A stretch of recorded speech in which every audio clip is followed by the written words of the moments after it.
Hey, welcome back, friend. If you're here, curled up, lights dim, maybe already half melting into your pillow good, you're exactly where you're supposed to be, and I'm really glad you came back. Let me ask you something. What if I told you that right now, this very moment, you are living in the quietest era in all of human history? That for over 1,000 years from around the 5th century, all the way to the 15th, the world ran on something no app can replicate, no algorithm can replace: a single human voice.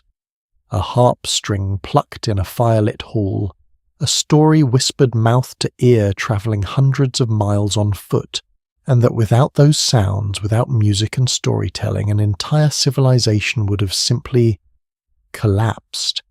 Tonight we go back to the Middle Ages, not to look at kings and knights, but to listen. If you've been with me for a while, you know this is more than just a history channel. This is a place where we slow down together, where we actually let history breathe. And if this is your first time here, I'm really happy you found this corner of the internet. If tonight's story moves something in you, if it makes you feel that quiet kind of wonder you know what to do, leave a little comment down below, and if you want more nights like this one, the subscribe button is right there waiting for you. No pressure, just know it genuinely means the world. Now dim the lights a little more if you can. Let the fan hum in the background, and let's go. Imagine waking up, not to an alarm, not to a notification buzz on your phone. You open your eyes to darkness, and the very first thing you hear is a bell. One single enormous bell ringing out from the church at the centre of the village. It is somewhere around the year 1200. You don't know exactly what time it is. Nobody does. Mechanical clocks won't become common for another century or so, but you don't need a clock. That bell tells you everything. It is prime, the first hour of prayer, which means the sun is just beginning to push light through the cracks in your wooden shutters, which means it is time to get up. You stretch, you dress, and you walk outside. And here is where I want you to really stop and imagine this, because this is the part that tends to make modern people feel a little disoriented. The world you step into is almost completely silent. Not the silence of a library, not the polite hush of a museum. I mean the deep, almost living silence of a world without engines, without traffic, without the low electrical hum that follows us everywhere today.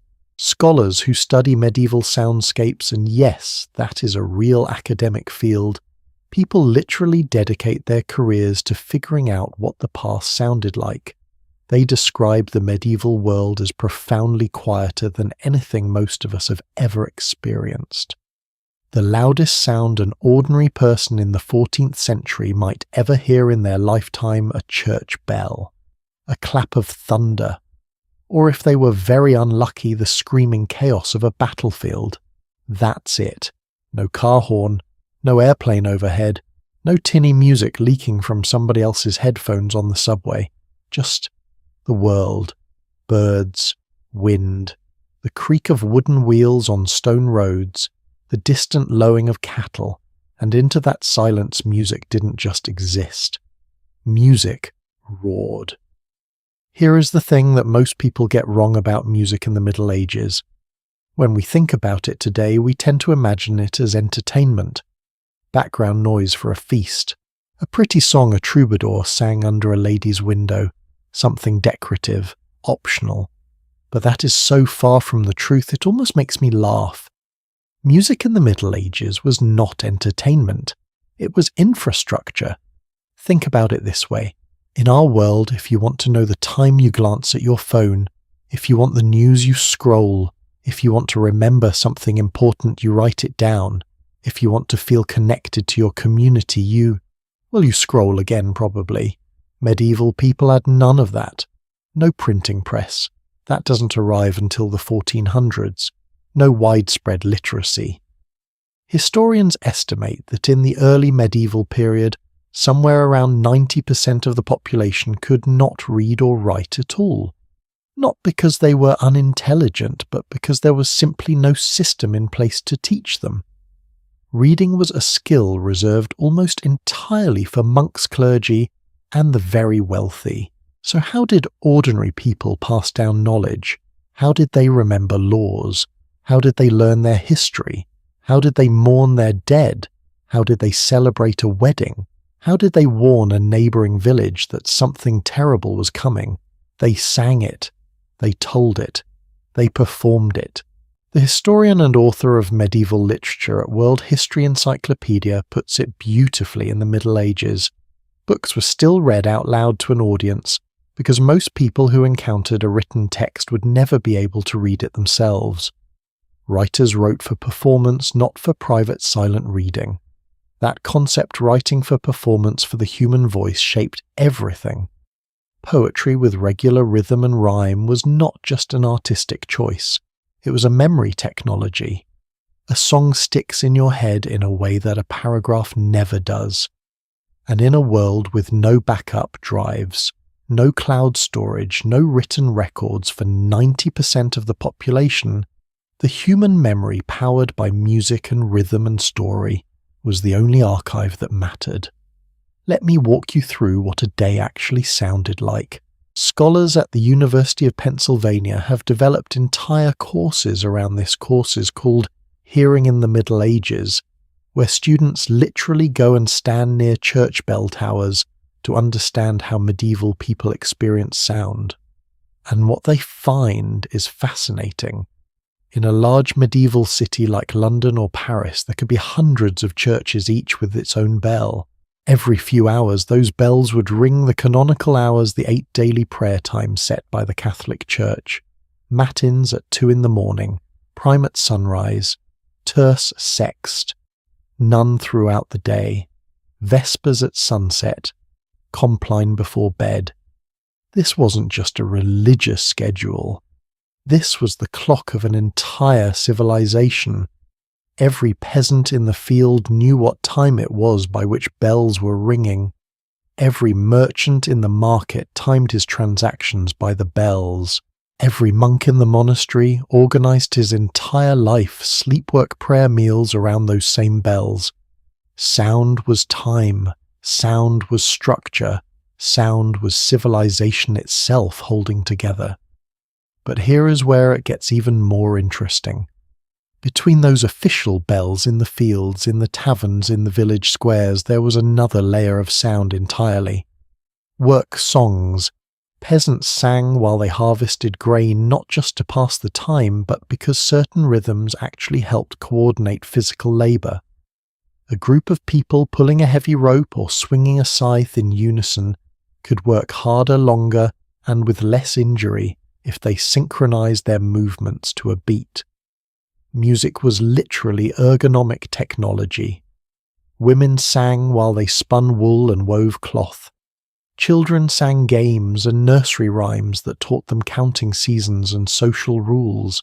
Sailors sang sea shanties to coordinate the pulling of ropes and sails. Every corner of daily life had its own soundtrack, and that soundtrack served a purpose.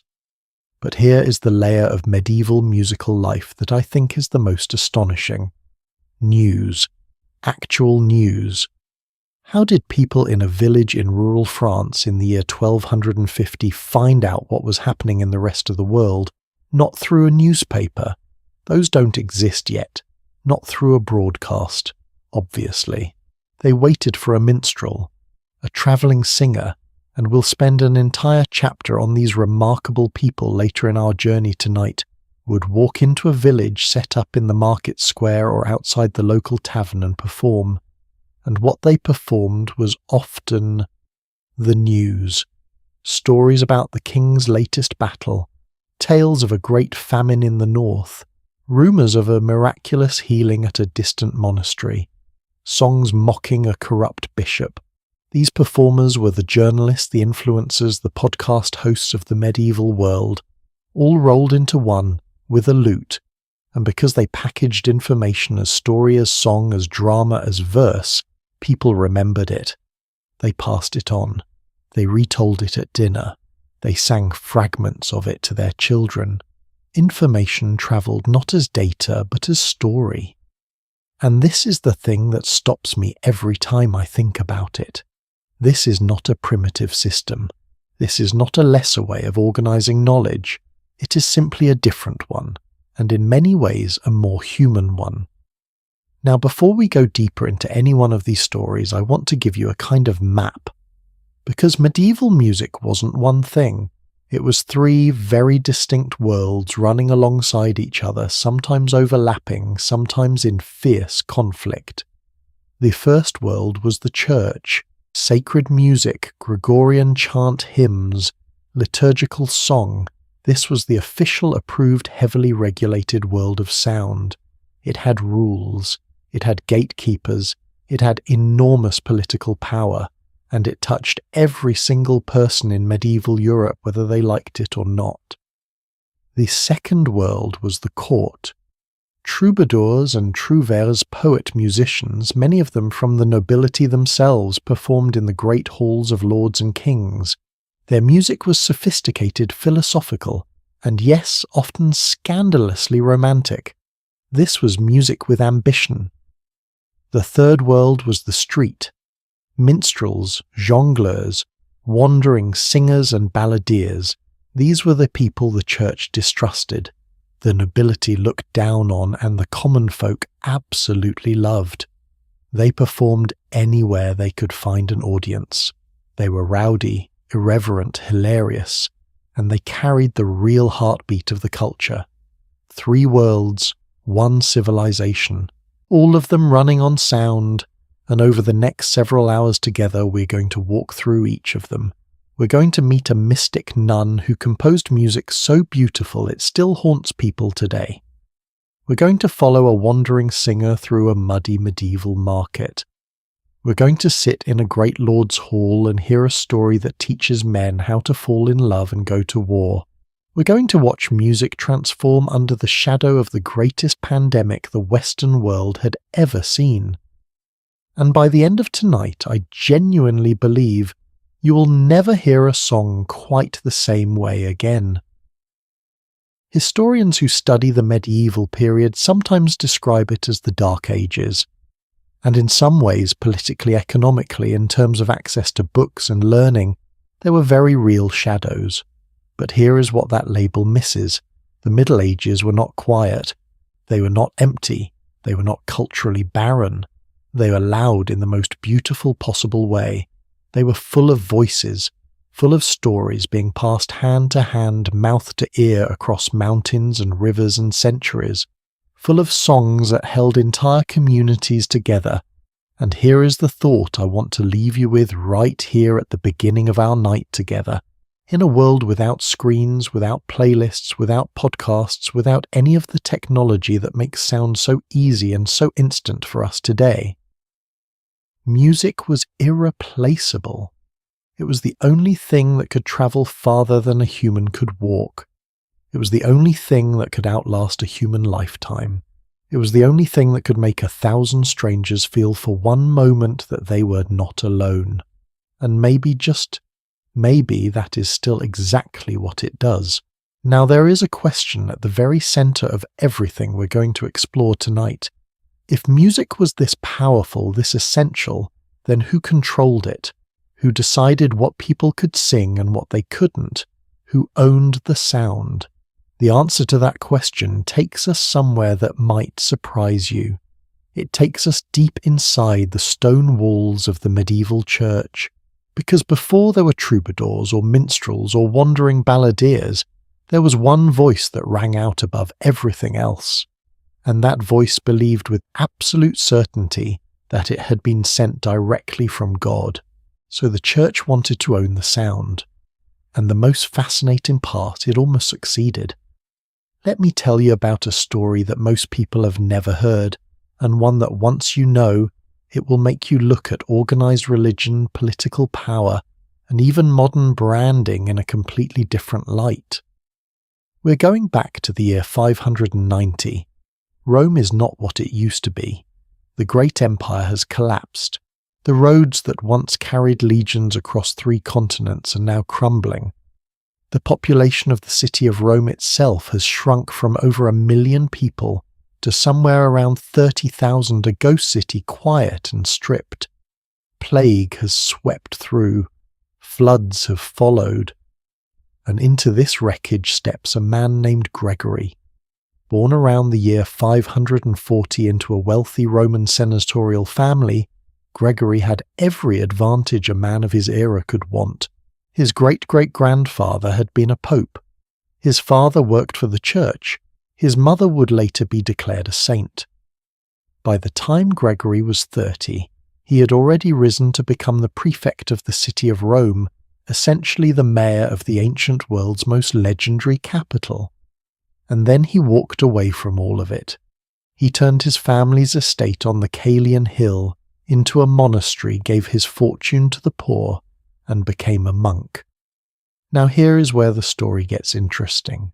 Because a man like Gregory, brilliant, politically savvy, deeply educated with a network that reached every corner of the known world, does not stay a monk for long. By 590, the Bishop of Rome dies of plague. And in a moment that Gregory himself reportedly wept over, he was called to become Pope. Gregory I, later known to history as Gregory the Great. And what did this man do almost immediately upon taking power? He turned his attention to sound, specifically to the question of what the church was allowed to sing. Now I need to stop here and be honest with you, because this is one of those corners of history where legend and truth have been dancing together for so long that it is genuinely hard to separate them. And I think that honesty is actually more interesting than the legend itself. The popular story, the one painted in dozens of medieval manuscripts, goes like this. A white dove representing the Holy Spirit would perch on Gregory's shoulder, and the dove would sing, and Gregory would lean toward a nearby scribe and quietly dictate the notes he was hearing directly from God into the official songbook of the church. It's a beautiful image, right? A holy man and a bird composing the divine soundtrack of a civilization together. There's just one small problem. Historians and musicologists now believe this story is, to use their somewhat clinical phrase, a marketing ruse. The chant that bears Gregory's name did not actually exist in its familiar form during his papacy. Scholars believe it developed primarily in the 8th and 9th centuries, nearly 200 years after Gregory died. The attribution to Gregory was a strategic narrative created by later political powers who needed their official music to carry the weight of divine authority. Think about what that means for a moment. Someone, and the evidence points strongly toward the Carolingian rulers of the 8th century, looked at a body of sacred music and decided we need a better origin story for this. We cannot say it was assembled by committee. We cannot say it evolved from regional folk traditions. We need people to believe this music came directly from God, so they gave it a legend, they gave it a saint, they gave it a dove. And honestly, as someone who thinks about storytelling for a living, I find that almost more impressive than the music itself. Now the real power move comes about 2 centuries after Gregory, and for this we need to talk about Charlemagne, King of the Franks from 768, Holy Roman Emperor from 800, arguably the most powerful ruler in the Western world since the fall of Rome. Charlemagne had a problem that every ruler of a vast empire faces eventually. His kingdom was enormous, stretching across what is today France, Germany, Switzerland, and large parts of Italy. And within that kingdom there were dozens of different regional cultures, different local traditions, different languages, and crucially different music in the churches. In the British Isles they sang Celtic chant, in Spain Mozarabic chant, in Milan Ambrosian chant. In Gaul, meaning roughly modern France, they sang something called Gallican chant, a tradition that had developed over centuries and was deeply beloved by local communities, and Charlemagne looked at all of this beautiful ancient regionally diverse musical tradition, and he made a decision. It had to go. One empire, one church, one chant. His father, Pepin the Short, had already begun the process banning the Gallican rite and ordering Roman chant to replace it. Charlemagne continued the campaign with a level of ruthlessness that would make even modern corporate executives a little uncomfortable. He sent Roman cantors, professional singers, to travel throughout his empire and teach the new official chant. He established singing schools in monasteries. He issued imperial decrees. And here is the detail that stopped me cold when I first read it. Charlemagne required the clergy to use the new chant under pain of death. Under pain of death. To sing the wrong song was quite literally a capital offence. Can you imagine that a government so invested in musical conformity that it would execute people for singing the wrong hymn? Now I want to be careful here, because we're talking about the 9th century, and standards of enforcement were different, and it is not entirely clear how widely this penalty was actually applied, but the fact that it existed at all, that music was considered so politically important that it required the ultimate sanction, tells you everything about how these rulers understood the power of sound. And let me tell you about the resistance. Because it was not easy. The churches in what is today France and England did not simply hand over their musical traditions without protest. They pushed back. They stalled. They resented what Rome's representatives called their uncivilized ways of singing. At one point, Charlemagne reportedly sent Roman cantors to teach Frankish clergy the new chant, but the two groups could not stand each other. The Romans thought the Franks were hopeless students. The Franks thought the Romans were arrogant. Some historians have even suggested, with a wonderful touch of medieval drama, that the Roman cantors may have deliberately taught the chanting correctly, thereby ensuring that the Frankish churches would always need to come back to Rome for correction. Can you imagine professional musicians sabotaging a music lesson for political reasons? Charlemagne, apparently frustrated, eventually sent 2 clerics secretly to Rome, not officially, but incognito, to learn what the Roman chant actually sounded like, from the source without interference. The whole situation reads less like a religious standardization effort and more like a corporate espionage thriller set in the 9th century. But here is the thing, it worked. By the 9th century, the Gallican chanter tradition that had existed for hundreds of years had effectively been eliminated, replaced, overwritten, gone not because it was inferior, but because a powerful ruler decided that unity mattered more than diversity. And the new official music spread north to Scandinavia, to Iceland, to Finland, east into Poland and Slovakia. Eventually, even the chant of Rome itself, the original Roman chant, would be replaced by this Carolingian synthesis that everyone called Gregorian. One chant to rule them all, a line from a fantasy novel that would have made perfect sense to a 9th century bishop. But here is where I want to push back a little, because this is the part that I think deserves a moment of personal reflection. It is easy from the distance of 12 centuries to look at what Charlemagne did and see only the coercion, the decrees, the pain of death. But I think there is something else happening here that we should not miss. For the vast majority of ordinary people living under Charlemagne's empire, the peasant who could not read the farmer, who had never travelled 20 miles from the village where he was born, the standardization of the chant meant something unexpected. It meant that when you walked into a church in your tiny village in northern France, you heard the same music that was being sung at that exact moment in a monastery in what is today Germany, or in a cathedral in Rome, or in a small chapel somewhere in the mountains of what would become Switzerland. The same melody, the same words, the same sound. For a person who had never experienced anything larger than their own village that was not oppression, that was a kind of miracle, a sonic rope connecting you to a world so vast you could not even imagine its edges. Music as belonging, music as identity, music as the proof that you were part of something that mattered. And this brings me to one of the most persistent misconceptions about Gregorian chant and medieval sacred music in general. Most people, when they imagine it, picture something mournful, austere, cold, a row of grey-robed monks shuffling through stone corridors, droning in monotone. But that is not quite right. The Benedictine rule, the monastic code written by Benedict of Nursia around 520, divided the day into 8 prayer services, 8 separate moments of music. That means a monk in a medieval monastery was singing collectively for several hours every single day of his life. Not as punishment, as discipline, yes, but also over time as something that many monks described as a form of ecstasy.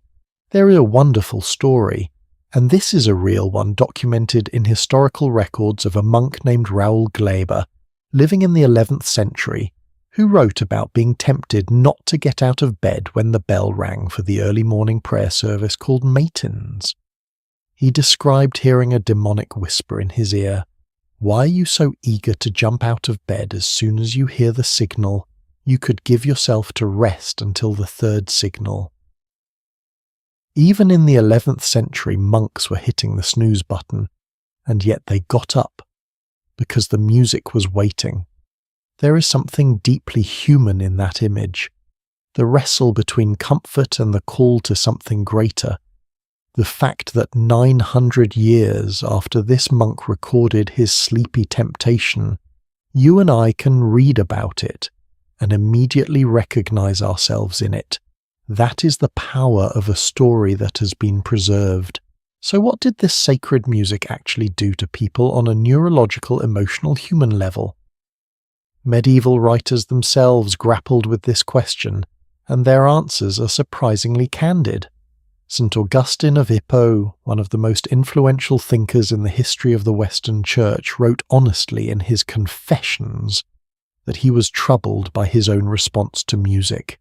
He confessed that sometimes when he was listening to sacred chant, he found himself moved more by the beauty of the singing than by the content of the words, and he called this a sin. "Whenever I happen to be more moved by the singing than by the words being sung," Augustine wrote, "I confess to a grave sin." Think about that. A man so brilliant that his writings would shape theology for 1,000 years, and he was sitting in a church listening to a melody and feeling guilty about how beautiful it was. Because the church understood at some deep level that music bypassed the rational mind entirely, that it reached something older, faster, and more powerful than logic, that a song could make you believe things that an argument could not, and that power in the wrong hands, or even in the right ones, was worth controlling very, very carefully. By the 12th and 13th centuries, Gregorian chant had become, as the musicologist Margot Fassler put it simply, the foundation of Western music. Every cathedral, every monastery, every village church across the whole of Latin Christendom, hundreds of thousands of voices rising every few hours day and night through stone walls and into the air above a continent. And here is what I find truly astonishing about it. All of that music existed without a single recording device, without amplification, without streaming platforms or playlists or shuffle modes, just voices, and walls built to make those voices ring. Historians who study medieval church acoustics have found that many of the great cathedrals, Notre Dame de Paris Chartres, Canterbury, were not merely beautiful, they were engineered. The curve of the stone ceilings, the placement of the pillars, the depth of the nave, all of it, was calculated to extend the reverb of a single sung note by several seconds. In some of those spaces, when a choir sang, the sound would continue resonating in the stone for nearly 10 seconds after the singers stopped. 10 seconds of echo. In a world without electricity, without amplification, without any technology of sound, standing inside one of those cathedrals and hearing a choir of monks sing the Gregorian chant must have felt like being inside the voice of something much larger than any human being. No wonder people believed. And yet, even as the church was building its sonic empire, controlling what was sung, how it was sung, who was allowed to sing it, something else was quietly taking root just outside the cathedral walls, in the taverns, in the market squares, in the great halls of lords and kings, a different kind of music, one that sang not about heaven but about earth, not about God but about love, the messy, passionate, heartbreaking humankind. Not about the life to come, but about the life being lived right now in all its beautiful, complicated, deeply inconvenient reality. And the people who made it, they were not saints, they were not monks.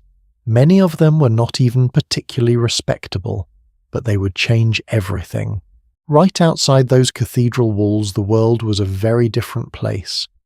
And the person who cracked that world open, who stepped through the doorway between sacred and scandalous, and made the whole thing look effortless, was not a monk, not a pope, not a general. He was a duke, a warlord, a man who had led thousands of soldiers on crusade, governed one of the most powerful duchies in Europe, been excommunicated by the church not once but twice, and who reportedly found the whole thing rather amusing.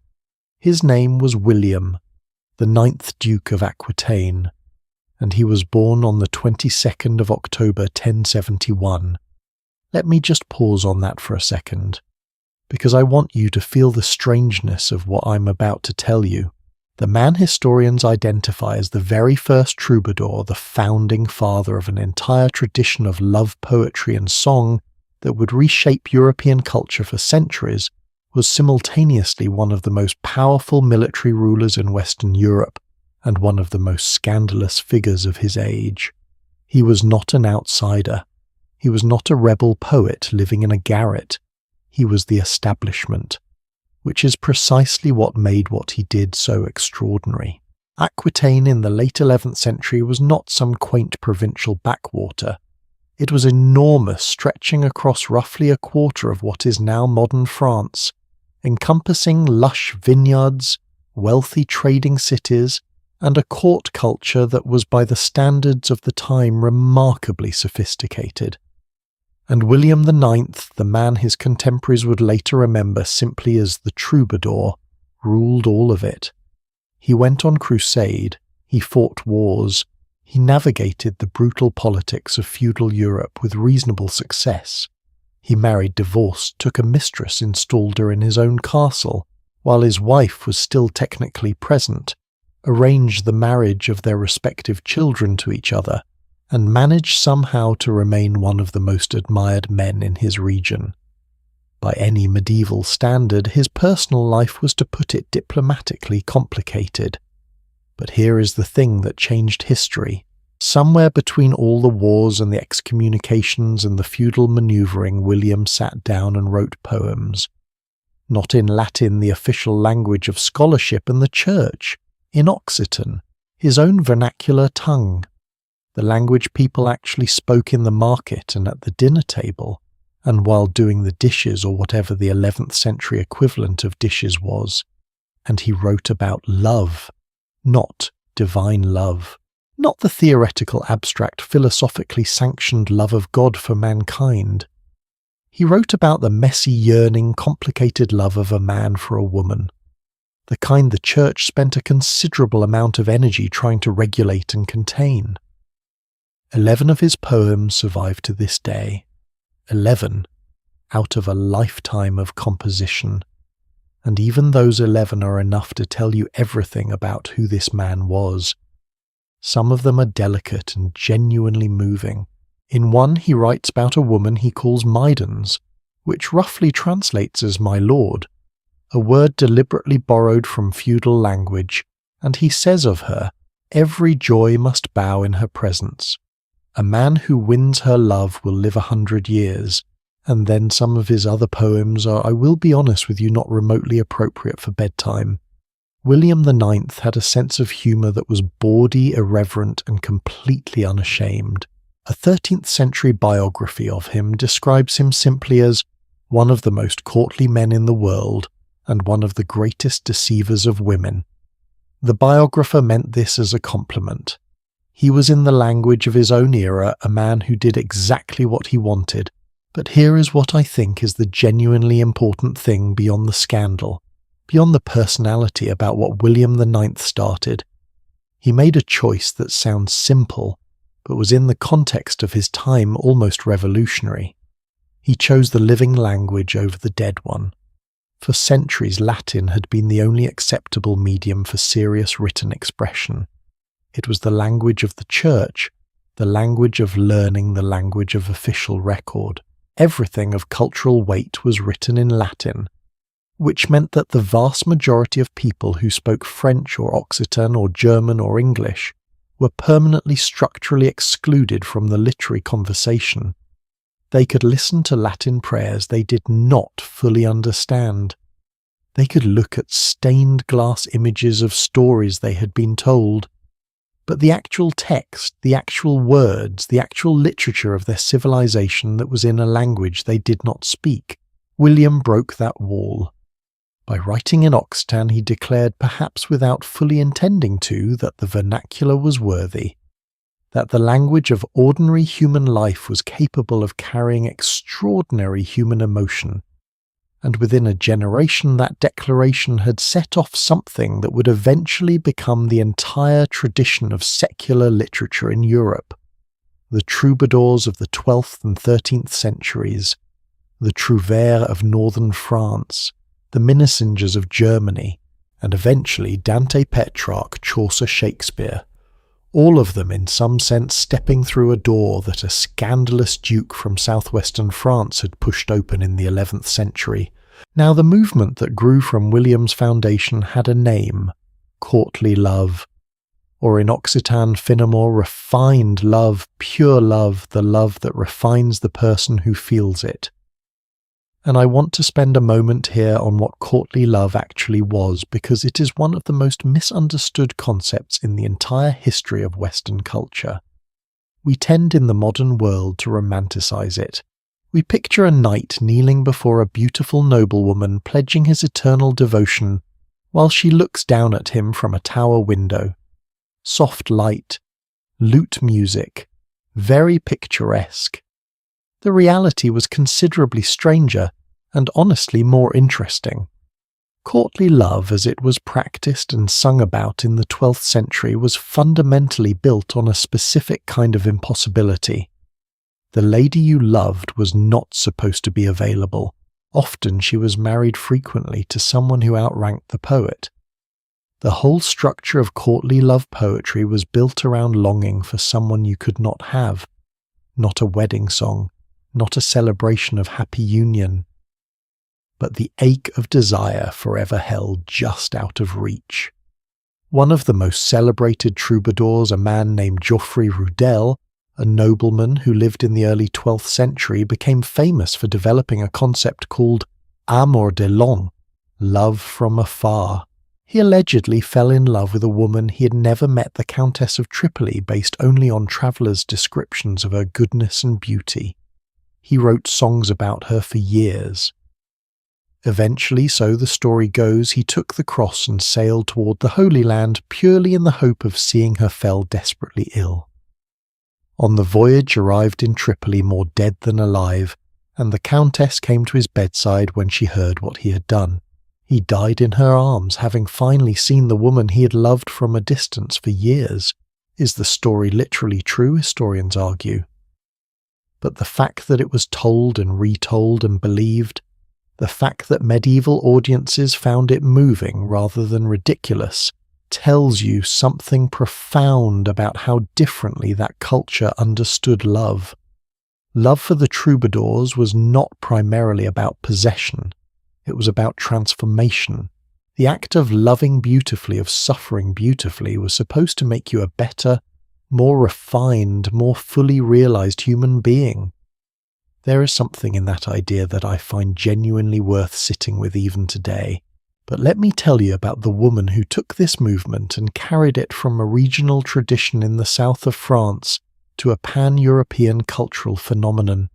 Her name was Eleanor of Aquitaine, born around 1122, the granddaughter of William IX, our original scandalous troubadour duke. She would become in her lifetime Queen of France, and then Queen of England. She would outlive 2 husbands and most of her children. She would be imprisoned by her own husband for 16 years. She would help manage kingdoms and negotiate treaties well into her 70s. She would live to 82, an almost incomprehensible age for the medieval period. And through all of it, she carried music with her wherever she went. When Eleanor married the French king Louis VII in 1137, she was a 17-year-old girl from the south who brought an entire entourage of troubadours, minstrels and musicians with her into the austere court of Paris. The northern French culture, more militaristic and less comfortable with elaborate emotional display, found the whole thing slightly bewildering. But Eleanor didn't care. She kept the music going. When her marriage to Louis was eventually annulled, partly because they had daughters but no sons, partly because they were simply incompatible in temperament, she married Henry II of England within 2 months. And again, the troubadours travelled with her. By the time Eleanor established her own independent court at Poitiers in the 1160s, it had become something genuinely extraordinary, a gathering place for some of the greatest poets and musicians of the age. Bertrand de Born was there. Bernard de Ventadorn was there, a man of humble origins, possibly the son of a baker, who'd been banished from his previous position because he had fallen in love with his patron's wife, and who would go on to write some of the most beautiful love songs in the medieval repertoire. There is a song of his, Canve la lausette move, which translates roughly as When I See the Lark Beat Its Wings, that scholars describe as one of the most frequently copied and performed pieces of the entire troubadour era. Some even argue that its melody influenced passages in Dante's work written nearly a century later. It begins with the image of a lark rising toward the sun in pure joy, forgetting itself entirely in that moment of flight, and the poet watching the lark and feeling something between wonder and despair, because he too is lost in a love that lifts him and overwhelms him at the same time. Can you imagine hearing that sung live in a candlelit hall in the 12th century with a lute behind it? No recording, no replay. Just one voice, one moment, and then it was gone, living only in the memories of everyone who was present. Now here is a question I want to put to you, and I want you to actually think about it for a moment. We talk a lot in the modern world about how music reflects culture, how what a society sings tells you something true about what that society values. So what does it tell you about the medieval world that the most celebrated secular music of the 12th century was not music about victory in battle or wealth or power? It was music about longing, about the desire for something just out of reach, about the strange dignity of loving someone who may never love you back. Historians have sometimes suggested that courtly love poetry was a kind of escape valve for a society that was structurally deeply constrained. Arranged marriages were the norm among the nobility. Love and marriage were almost entirely separate matters. You married for alliances, for land, for heirs. Feelings were in that framework largely irrelevant, and so people sang about feelings, privately, beautifully, with tremendous craft and care. There is something in that dynamic that feels startlingly recognizable. The gap between the life we are given and the life we privately yearn for, and the way music becomes the place where that gap is allowed to exist honestly. The troubadour tradition at its height in the late 12th and early 13th centuries involved somewhere around 450 known composers. Scholars have recovered work from about that many named troubadours, though only 42 of them have surviving melodies. The words often outlasted the tunes in the manuscripts. Among those 450 there were 5 kings, including, remarkably, Richard the Lionheart himself, Eleanor's son, King of England, who composed troubadour songs in the Occitan tradition he had grown up hearing at his mother's court. There were also counts, viscounts, knights, and at least a handful of men of genuinely humble origins. And then, though we will spend more time on this later in our journey tonight, there were women. Not many by the record. Perhaps 21 named female troubadours have been identified known in Occitan as troubadours. But the ones we know about were remarkable. The Countess of Dia, whose real name may have been Beatrix, left us a single surviving song with its complete melody intact. A chanter mer de ce que non voleria. I must sing of what I would rather not. A song about a man who has wronged her, who does not recognize what he has in her love, and who will regret it when she is gone. Written by a woman in the 12th century in the south of France. And when you listen to the melody and the notation survived, it sounds like something you might hear in a folk club today. Not antique, not distant, just human and sad and true. Here is what strikes me most about the troubadour movement when I step back and look at it whole. The church had spent centuries building a vast, carefully controlled architecture of sacred sound. Music as the voice of God. Music as the property of the institution. Music as something that existed to elevate the soul toward the divine away from the earthly. And then quietly in the courts of southern France, starting with one scandalous duke who wrote in the language his servants spoke, music came back down to earth. It took the form of a human being standing in a firelit hall holding a lute, singing about wanting someone they could not have. And the people who heard it recognized themselves in it immediately. That recognition, that moment of hearing your own private feeling voiced by someone else, is one of the oldest and most fundamental powers of music and storytelling. It says you are not alone in this, whatever this is. And in a world without therapists, without self-help books, without the vast infrastructure of modern emotional support, that was not a small thing. That was everything. The troubadour tradition would eventually encounter forces it could not survive. Political upheaval, religious persecution, the violent campaign of the Albigensian Crusade in the early 13th century would devastate the culture of southern France that had nurtured the whole movement. But before that end came, and we will touch on that later, the songs had already escaped. North to the trouvères of France, east to the minnesingers of Germany, across the water to England, carried in Eleanor's luggage in the memories of musicians who had sat at her court, and eventually so far and so deep into the future that its authors could never have imagined it into every love song that has ever been written in the Western tradition, every pop song that has ever ached for someone unavailable, every ballad about longing, every lyric that says, "I love you but I can't have you," and somehow that makes everything more beautiful and more terrible at the same time. All of that, all of it, has its fingerprints on a duke from Aquitaine who died in 1127 and who left the world 11 poems in a language that scholars almost forgot. But we've been travelling through the courts and the cathedrals long enough, because there was a whole other world of music happening in the Middle Ages, and it belonged to people who could not afford a court, who had never composed a polished canto, who had no patron and no permanent home. People who carried their music on their backs, who performed in the mud, who were distrusted by the authorities and absolutely beloved by everyone else. They were the road artists of the medieval world. And their story is wilder, stranger, and more human than almost anything we've encountered so far. There is something I almost forgot to tell you, and it bothers me that I almost forgot it. Not because it is a minor detail, but because the fact that it nearly slipped past is itself part of the story. We have spent the last chapter inside the world of the troubadours.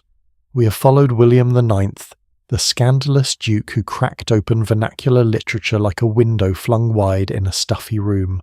We have sat with Joffrey Rudel sailing toward a woman he had never met, loving her from, across an ocean, in a way that was more beautiful for being impossible. We have watched Eleanor of Aquitaine carry an entire musical culture from the warm south to the cold north in her luggage seeding courts across England and France, with songs that would echo for centuries. All of those people were extraordinary, and all of those people were men. Well, except Eleanor, who was, as we have established, not the sort of person you easily overlook. But here is what I want to ask you before we leave the world of the troubadours entirely. In a tradition built entirely on the celebration of women on poets, declaring that the love of a specific woman was the most exquisitely important thing in the universe. What happened when the women themselves picked up the lute? The answer, it turns out, is more complicated, more fascinating, and more quietly devastating than I expected when I first started looking into it. There was a word in the Occitan language for a female troubadour, troubadours. It appears in only one medieval document that we can confidently point to from the period, a 13th century prose romance called the Flamenca, where it is used almost in passing, as if the concept of a woman composing her own songs was something the author assumed the reader already understood, which tells you something important right away. These women existed. They were recognized in their own time. There was a word for them. And then gradually over the following centuries, history almost forgot to mention them. Let me give you some numbers, because I think the numbers here are important. Of the roughly 450 troubadours whose names have been preserved by history, about 20 can be positively identified as women. That is approximately 5%. Of the 2,600 or so surviving troubadour poems, the works attributed to named troubadours number somewhere between 23 and 46, depending on whose count you use and how you resolve certain contested attributions. That is roughly 1 to 2%. And of all those surviving poems, of all the songs these women wrote, performed, loved, and left behind, exactly one has its musical notation intact. 1. A single melody. One song with both words and music surviving together out of a tradition that produced thousands.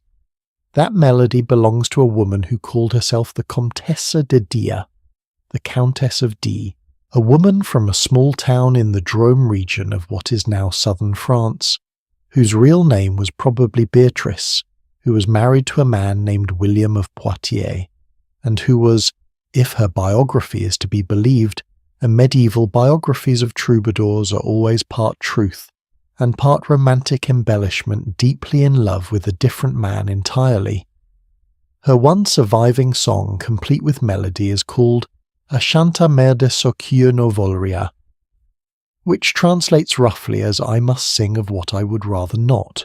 I want to stay with that title for a moment, because I think it might be the most honest thing anyone in the entire troubadour tradition ever wrote. The troubadour love poem was as a genre built on a very specific emotional posture, the male poet longing for the unattainable woman, the beautiful suffering of desire unrequited or constrained, the woman as the distant ideal, the inspiring object, the silent centre, around which all the poetry orbited.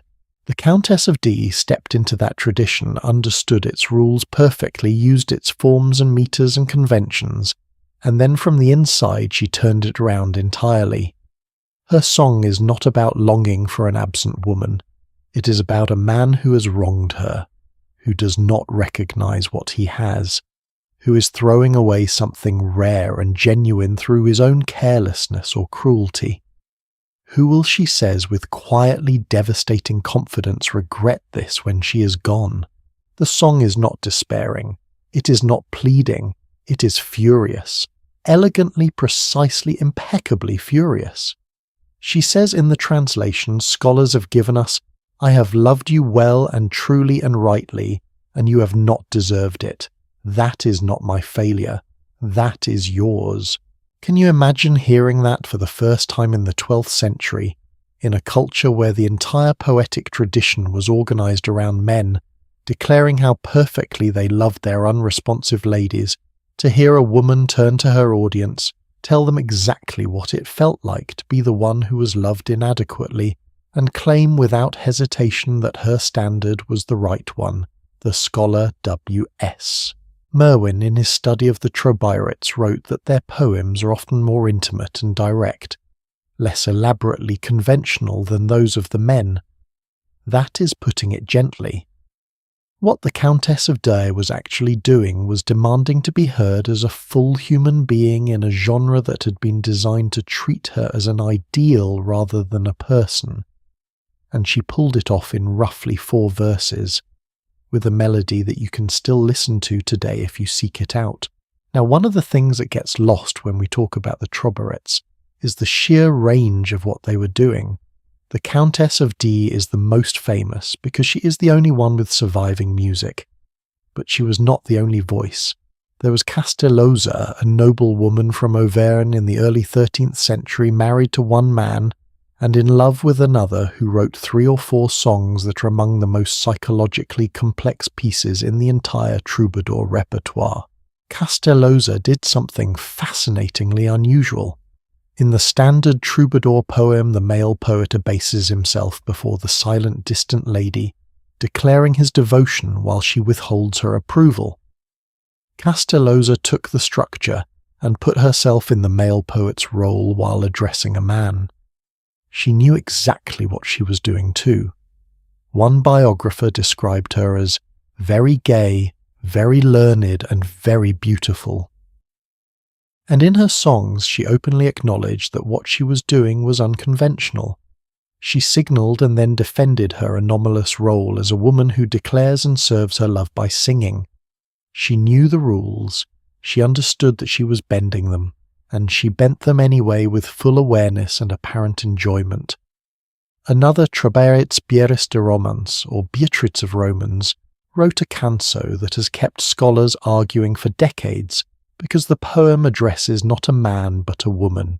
Scholars have interpreted it as evidence of genuine lesbian desire expressed through the courtly love framework, though others have contested this reading. What is not contested is that the poem exists, that it was preserved, and that it was attributed to a woman writing about another woman in a tradition built almost entirely on male poets writing about female subjects. Even within the strict conventions of the troubadour world, these women found ways to say things the tradition had not planned to accommodate. But here is where I want to be honest with you about something. The story of the troubadours is not simply a story of women triumphantly claiming their voices. It is a story about what happens to women's voices in the long run. In their own time, in the late 12th and early 13th centuries in Occitania, the troubadours were recognised. They performed at courts. They had biographies written about them. There was a word for what they were. Historians who have studied the position of women in Occitan society note that southern France in this period was by the standards of medieval Europe unusually open to female authority. Women had more control over land inheritance. Many noble households were managed by women while men were away on crusade. The very ideology of fin amour, for all its limitations, had elevated the idea of the feminine to a culturally central position in ways that Northern European culture had not. And then came the Albigensian Crusade. In 1209, Pope Innocent III declared a crusade against the so-called heretics of Occitania, a movement called Catharism that the Church considered a serious theological threat. The crusade lasted for decades. The great cities of the south were attacked, their populations scattered, their culture dismantled. The courts that had hosted troubadours and troubadours alike were destroyed or absorbed into the more rigid social structures of northern France. Within 50 years of its beginning, the troubadour tradition, male and female alike, had effectively ended in its homeland. And as the tradition was gathered and preserved by later generations working at a distance from the original culture, the women's contributions became increasingly difficult to find. There are several reasons for this that scholars have identified. Attribution was often given to the male performer rather than the female composer. In the debate poems called tensos, where a man and a woman went back and forth in verse, the manuscripts often give the man's name but leave the woman anonymous even when the poem's content makes clear that a specific woman wrote the response. Some scholars have suggested that as many as 1,000 surviving troubadour poems may actually have been written by women, though we have no way to attribute them now because the names were not recorded. 1,000 poems by women whose names we do not know, carried in manuscripts under the names of men who performed them or under no name at all. I find that genuinely hard to sit with. Not because it is surprising the erasure of women's creative work from the historical record is if anything, one of the most consistent patterns in the history of human culture across almost every tradition and era. But because of what it means for how we understand the troubadour tradition itself, we have been talking about courtly love, about fin amour, about the culture of idealized longing and poetic devotion that transformed Western literature as if it was primarily the creation of men writing about women. And in the surviving record, that is mostly what it looks like.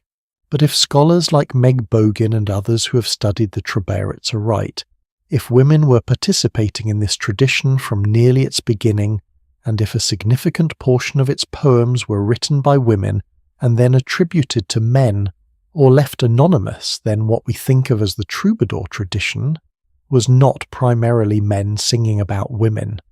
It was men and women in conversation with each other, a dialogue, a back and forth, and we have been reading only half of it. The last troubadours we know of were active around 1260. After the Albigensian Crusade had done its work, after the courts that sustained the tradition were gone, after the particular social conditions of Occitania that had allowed these women their unusual access to creative public life were dismantled, the word troubadours simply stops appearing. Not because the women stopped having things to say, but because the structures that had given them a platform to say it had been destroyed. And the manuscripts that preserved what remained did not always bother to write down whose voice belonged to whom. There is one thing I want to say before we leave the troubadours entirely. That single surviving melody, the song of the Countess of Dye, the one complete piece of music with both words and notes that managed to travel 800 years to reach us, is not an artifact of loss. Or rather it is. It absolutely is a record of what was almost entirely taken. But it is also something else. It is the proof that the voice existed, even in the worst conditions for preservation, in a tradition that did not prioritize women's authorship in manuscripts organized by men. In a culture that was physically destroyed by military crusade, one melody survived. And the fact that one survived suggests with a kind of stubborn logic that there were thousands of others. They were there. Their voices were real. The silence around them is not absence. It is a record of what happened to the record. Now we've been in the courts and the cathedrals and the halls of the nobility for a while. We have been listening to people who, whatever their private griefs and struggles, had access to the resources that made artistic expression possible. The parchment, the patron, the audience of educated people who could appreciate what they were doing. But the vast majority of medieval people had none of that. They did not compose cantos for noble courts. They did not have biographies written about them. They did not have manuscripts preserved in royal libraries. They had something else entirely. They had the road, and the performers who travelled it, who slept rough and ate what they were offered, and carried everything they knew about the world in their memory and their music. The minstrels, the jongleurs, the wandering singers who were despised by the church, ignored by the nobility, and completely indispensable to everyone else. Their world was messier, louder, more dangerous, and in many ways far more interesting than anything we've encountered so far. Picture a morning in the year 1100 and something. The exact year doesn't matter because this scene repeated itself across Europe for centuries. A village, somewhere in what is now northern France or England or the Rhine Valley of Germany. Timber houses along a single muddy road. A market square where a few merchants have set up stalls. A smell of wood smoke and livestock and baked bread hanging in the cold air. And then sound. Not bells this time, not a choir, something else. A figure coming down the road on horseback wearing clothes a shade too bright for the season, carrying a lute strapped to his back and a bag of everything he owns hanging off the saddle. He stops in the market square. He looks around. He gauges the crowd the way a comedian gauges a room, and then he starts to play. Within 60 seconds there are 20 people standing around him.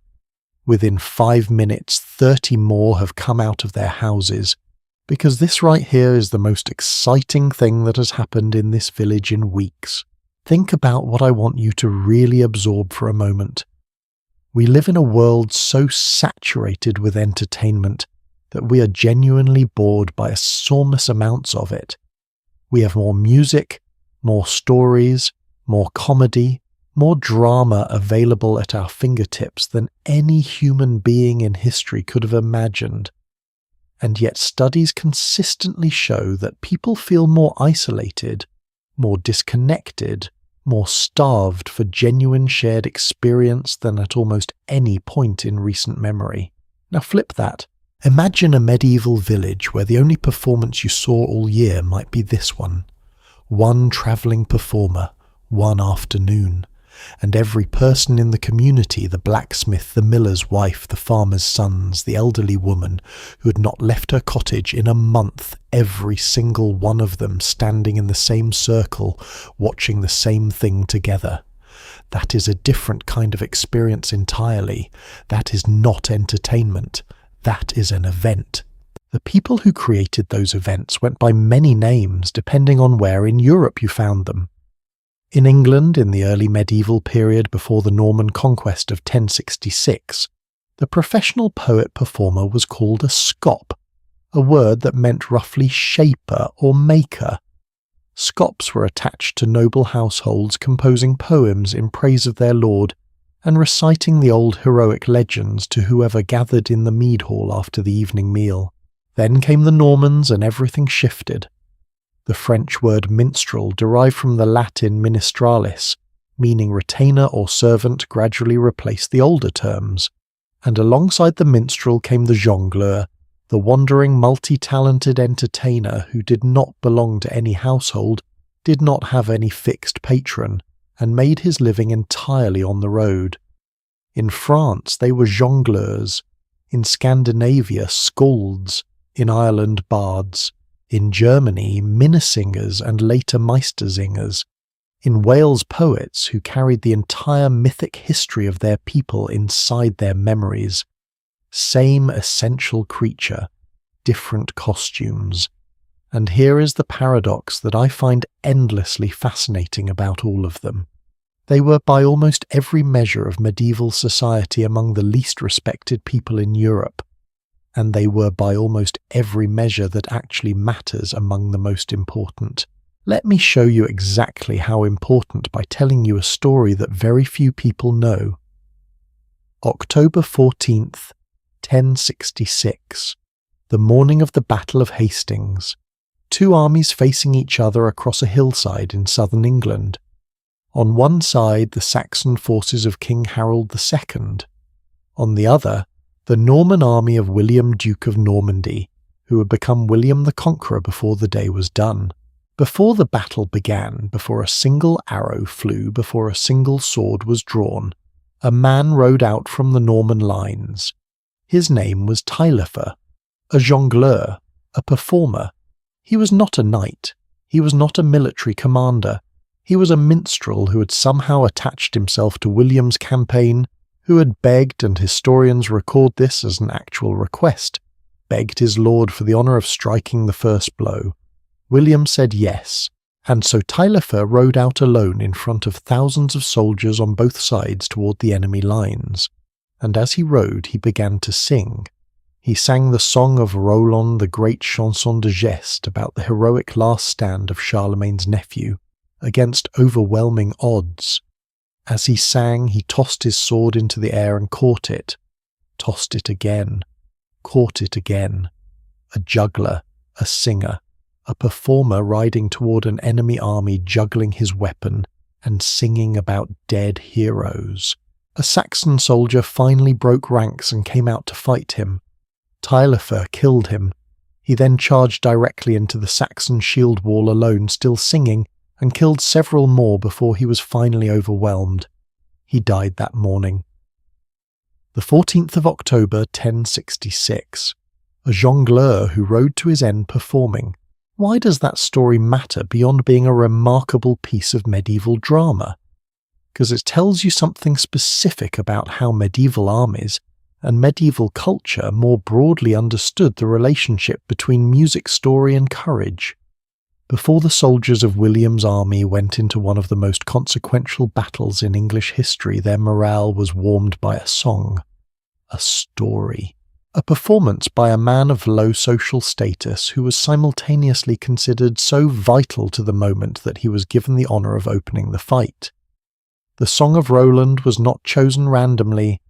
It told the story of warriors who stood their ground when they were outnumbered and outmatched, who chose to die with honour rather than retreat. It was in the language of psychology we would use today, a narrative that primed the emotional and mental state of every soldier who heard it. Music as preparation for battle, story as armour. And this was not the only time it happened in the Middle Ages. It was standard. Now, having told you what minstrels and jongleurs could be at their most heroic, let me tell you what they were for most of their working lives. Significantly less heroic and considerably more interesting. The life of a wandering minstrel was by any honest assessment genuinely hard. They had no fixed home, no guaranteed income, no social safety net, no guild membership in most cases though. Minstrel guilds did eventually form in cities like Paris as early as 1321, which tells you something important about how the profession organised itself when it finally could. In between those guild-protected positions in cities, the wandering minstrel slept where he could, performed for whatever he could get, ate what was offered, was viewed by the church almost universally with a degree of suspicion that ranged from mild disapproval to outright hostility. John of Salisbury, a 12th century theologian, and one of the most sophisticated intellectual voices of the medieval church, famously argued that minstrels were essentially useless parasites on society companions of vice, and that their art led people away from God and toward base sensuality. He was not alone in this view. Minstrels were sometimes associated unfairly mostly with beggars, thieves, and people of uncertain morals. Their itinerant lifestyle made authorities nervous. They crossed borders freely. They answered to no particular lord. They knew things about other places that settled people did not. In some regions, a wandering minstrel who performed without proper license could face arrest. In some areas, the penalties for unlicensed performance were severe enough to constitute a genuine threat. And yet, and here is the detail I love, nobody could actually stop them. Because for all the church's condemnation and all the legal restrictions, the simple fact was this: people wanted them. Desperately. Urgently. Not a single lord, not even Charlemagne, who reportedly tried to restrict minstrels from his court, could entirely do without them. A medieval chronicle description of the court of Henry II of England, written by Peter de Blois, describes the royal household as full of, and I am paraphrasing historical sources here, singers, dice players, flatterers, entertainers, barbers and wafer makers, gluttons, the whole lot of them. And they were all listed in the official royal accounts under the single heading of minstrelli. Even the court that tried to look dignified needed the performers to keep things moving. But here is the aspect of minstrel life that I think deserves much more attention than history typically gives it. What they actually knew. We talked in an earlier part of tonight's journey about how minstrels served as a kind of mobile information network, carrying news from village to village, court to court. But I want to push deeper into that because I think the implications are more extraordinary than they might initially appear. Consider the position of a genuinely skilled wandering minstrel in, say, the 13th century. Over the course of a year, he might travel several hundred miles. He would have performed in a dozen courts, 24 market towns, countless taverns and village squares. He would have been offered food and lodging in exchange for his performance, which meant that he would have sat at tables with merchants, farmers, local officials, minor nobility, and occasionally major ones. People talk around a performer in a way they do not talk around a stranger. The minstrel is there to entertain, not to judge. He is in a sense invisible in the way that all service workers understand present, but not quite a full participant in the social world of the room. And in that invisibility he heard everything. He heard which lord was overtaxing his peasants. He heard which bishop was keeping a mistress. He heard rumours of military campaigns forming. He heard which merchant had swindled which other merchant and how. He heard about floods and famines and miraculous healing springs and all the texture of a world that did not have any other mechanism for passing information between communities. And then he carried it to the next place he performed, not just as dry reportage, as story, as song, packaged in verse and melody so that people remembered it, so that it spread further passed on by word of mouth from those who heard the performance to those who had not been there. This is not a trivial thing. This is a functioning information ecosystem built from human memory and maintained by performance operating across an entire continent for several centuries. The wandering minstrel was not just a musician. He was, depending on the moment, a journalist, a gossip columnist, a satirist, a political commentator, a grief counsellor, a public health announcer, and occasionally, when a powerful lord wanted it, a propagandist. And that last role brings up something worth sitting with, honestly. Not everything minstrels sang was neutral or benign. The same people who could carry a true account of a famine could equally carry a false account of a political rival's treachery. The same performer who might mock a corrupt bishop in one village could be paid in the next to sing the praises of that same bishop, or to spread stories that undermined his enemies. Medieval historians who have studied the minstrel tradition note that by the late Middle Ages some minstrels were openly employed by the nobility specifically for propaganda purposes, to spread favourable narratives, to discredit opponents through song. This is not so different from what we might recognise today as sponsored content. The platform was different, a lute instead of a screen, but the mechanism was identical. The information was shaped by whoever controlled the performer. It is one of the oldest tensions in human communication, and it was playing out in the mud of medieval market squares 800 years ago. Does that make you think about anything? About the stories you receive today, packaged as entertainment, and what interests might be shaping them before they reach you? I do not ask that rhetorically. I think it is a genuinely worthwhile question to carry with you. The minstrel tradition produced moments of extraordinary beauty alongside its contradictions. When a skilled performer got it right, when the story was true, when the melody was perfect, when the audience was ready, it could do something that almost no other human institution was capable of in the medieval world. It could make a room full of strangers feel like they were one thing. Think about the power of that. In a society where most people rarely travelled more than a day's walk from their birthplace in their entire lifetime, where the village where you were born was your entire known world, where the boundary between us and them was drawn at the edge of the next field. And then a performer arrives, and for 1 hour everyone in that circle, regardless of whether they were a blacksmith or a lord's servant, a widow or a young man who'd never been anywhere, was inside the same story together. That shared experience was not nothing.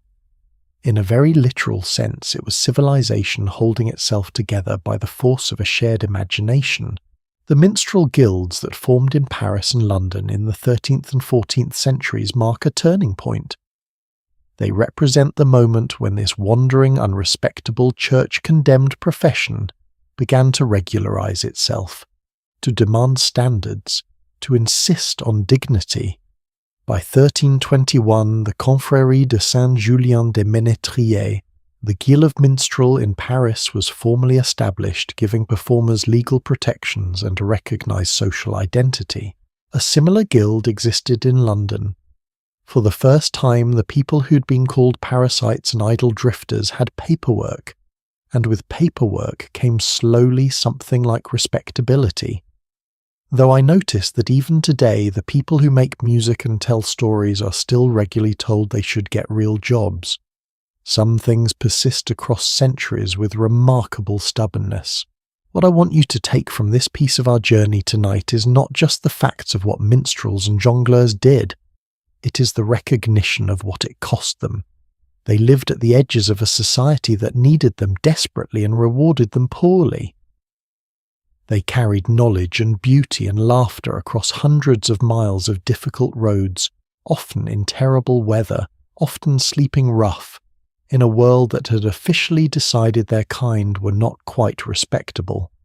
They did it anyway, because the alternative, a world without their songs, without the stories they carried, without the moment in the market square, when a crowd of strangers became briefly one community, was worse than the discomfort of the road. There is a kind of stubbornness in that which I find genuinely moving. The minstrel did not wait for the world to value his work before doing it. He just played, and here is where this part of our story takes an unexpected turn.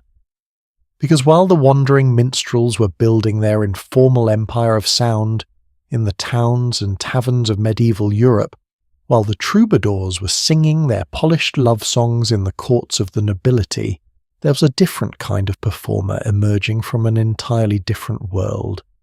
One who did not travel at all, who did not perform for crowds or lords or feast day revellers, who wrote music in a stone room in silence for an audience of one, and whose work was so extraordinary that it outlasted almost everything else from the entire era. She was a woman, a nun, a visionary who had been given to the church as a child, and her name was Hildegard. There is a sentence Hildegard of Bingen wrote about herself sometime in the 12th century that has stayed with me since the first time I read it. She called herself a feather on the breath of God. Not a warrior, not a prophet commanding armies, not even a visionary standing on a mountaintop, a feather. Something small, weightless, entirely dependent on a force larger than itself to carry it anywhere at all. And then you look at what this woman actually did in her 81 years on Earth, and you realize that either she had the most elaborate sense of irony in the entire Middle Ages, or she genuinely deeply meant it, that everything extraordinary in her life came from somewhere beyond her, and she was simply the instrument. Either way, the life she lived is one of the most astonishing stories I have ever come across, and her music is something else entirely. Let me tell you who she was. Not the saint, not the legend, but the person. She was born in 1098 in Bermersheim, in what is now Germany, the 10th child of a minor noble family. In the medieval church, it was a fairly common practice to offer one's 10th child a kind of spiritual tithe, a living donation to a monastery. And so somewhere around the age of 8, young Hildegard was placed in the care of a woman named Jutta of Sponheim, a noblewoman who had chosen a life of religious enclosure at the Benedictine monastery of Disibodenberg. Think about what that meant concretely. She was 8 years old.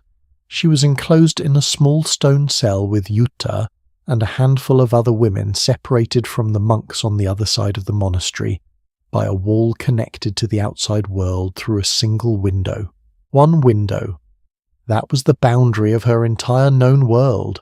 She would live in that enclosure or one like it for the next several decades, and in that confinement, in that profound and arguably unfair limitation, she made music that 9 centuries later still moves people to tears. Hildegard began having visions as a child from about the age of 3, she later wrote. She described seeing a living light, a brilliance that she called the reflection of the living light, which sometimes brought her knowledge and sometimes simply overwhelmed her senses. For decades she told almost no one. Women in the 12th century did not speak publicly. They did not preach. They certainly did not announce that God had been communicating with them personally since toddlerhood. It was not until she was in her early 40s after Jutta died, and Hildegard was unanimously elected to lead the community, that something shifted. She received what she described as a divine command to write down what she'd been seeing and hearing. She obeyed. Reluctantly, and apparently with considerable anxiety about what would happen when she did. What happened was extraordinary. Her first major written work, the Scivias Know the Ways, a record of 26 visions, was heard by Pope Eugene III at the Synod of Trier in 1147 and 1148. Bernard of Clairvaux, perhaps the most influential theologian of the era, read it and gave it his endorsement. The Pope blessed her work and commanded her to continue. A woman in a stone cell in the Rhineland, who had never been formally trained in composition or music theory, had just received official papal approval to keep writing.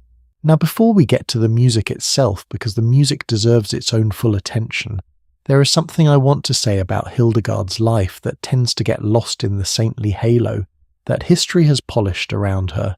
She was genuinely difficult. I mean that with deep affection and complete admiration. She wanted to move her community of nuns from Disibodenberg to a new monastery at Rupertsberg on the banks of the Rhine. Her abbot refused. She asked the local bishop. She was denied. She kept pushing. Eventually, when her request continued to be rejected, she took to her bed paralyzed, unable to move, in what she and her community interpreted as a sign of divine displeasure at the delay. The abbot reportedly came to her bedside and could not physically move her, at which point he relented. Hildegard got her monastery. She was confronted Emperor Frederick Barbarossa, one of the most powerful rulers in Europe, in writing, criticizing him for supporting anti-popes who had split the church. She corresponded sharply with archbishops and bishops calling out corruption and demanding reform. She wrote nearly 400 letters in her lifetime to everyone from ordinary monks seeking guidance to Pope Eugene III, from Queen Eleanor of Aquitaine to the secular leaders of German territories. At the age of 60, she embarked on 4 major preaching tours, a woman preaching in public in cathedral chapter houses and open squares, denouncing clerical corruption to mixed audiences of clergy and ordinary people in the 12th century, when women simply did not do that.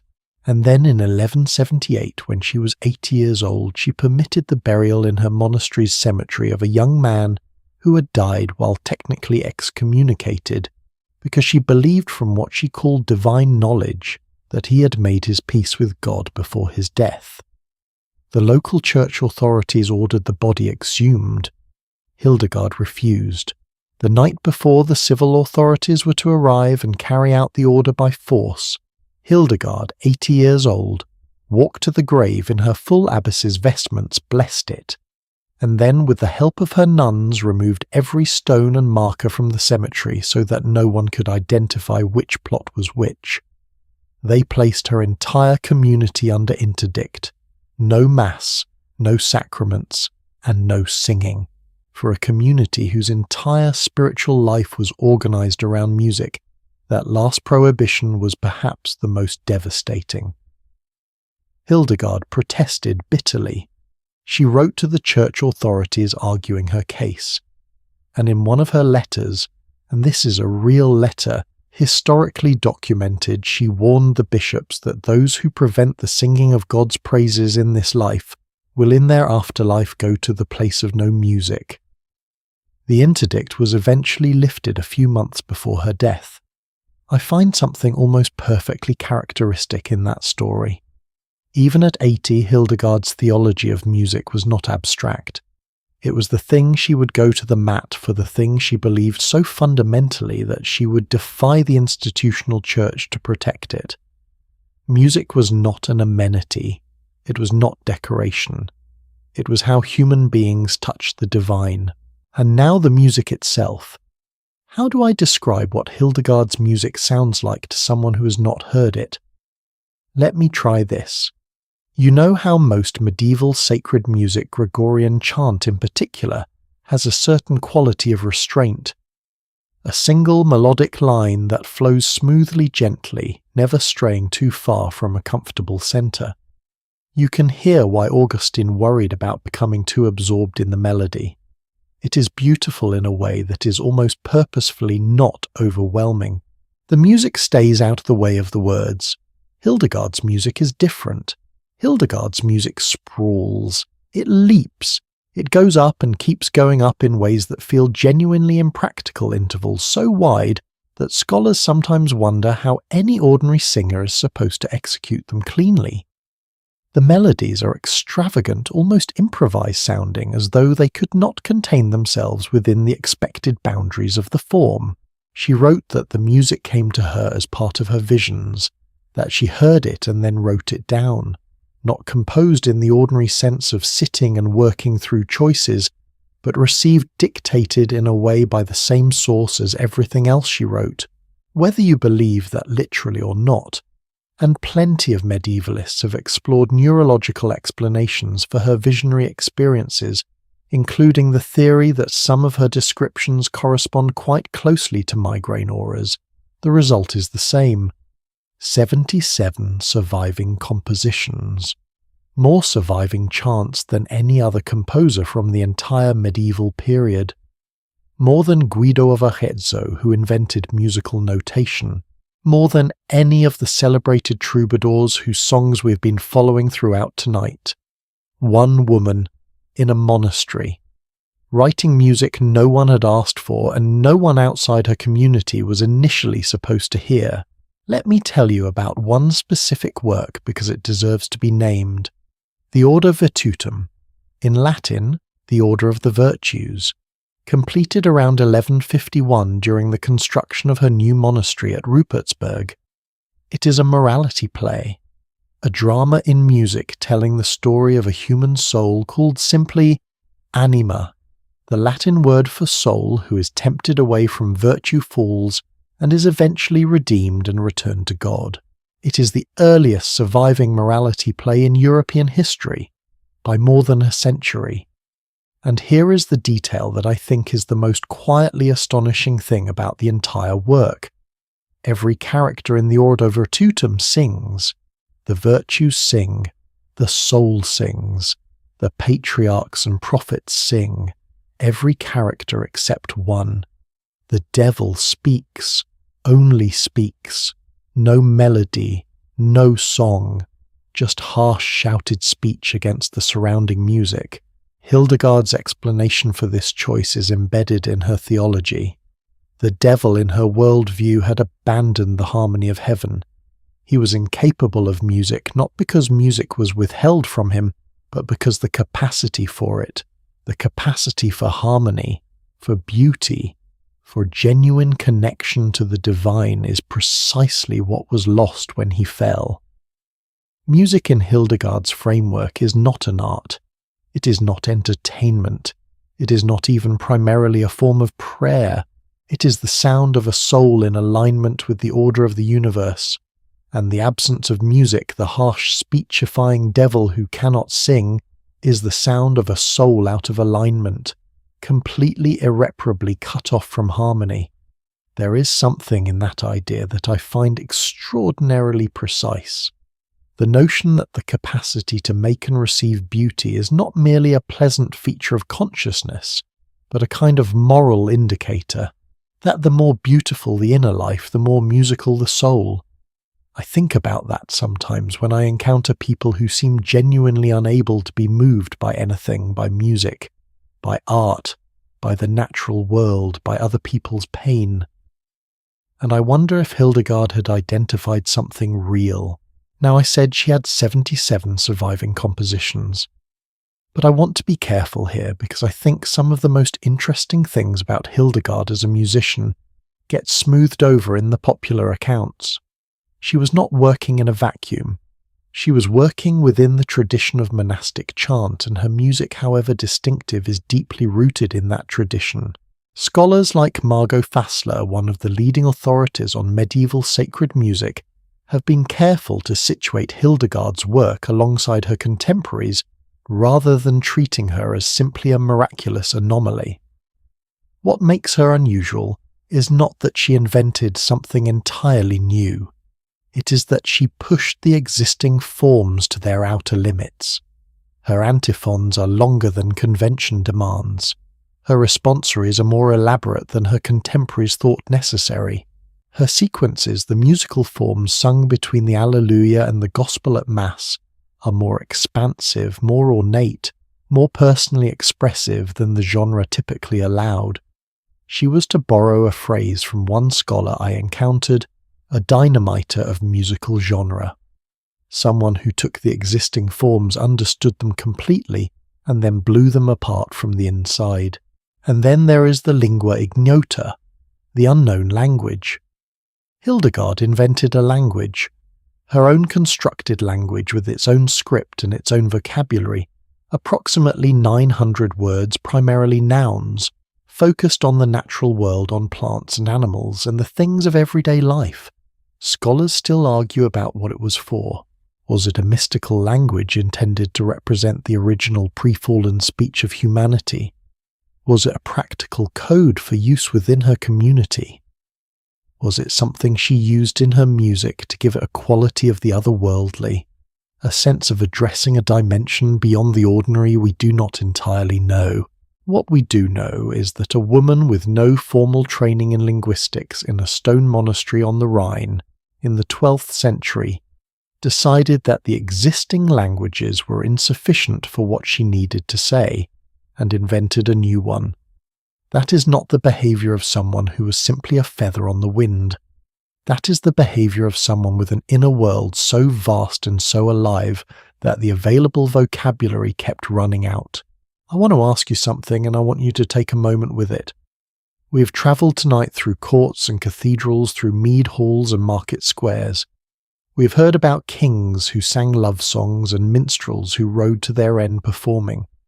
We've heard about empires built on the back of a single melody, and about whole traditions of music that the powerful tried to control and never quite could.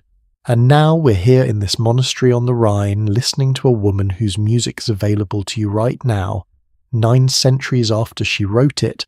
Her compositions are among the most recorded pieces of medieval music in the modern era.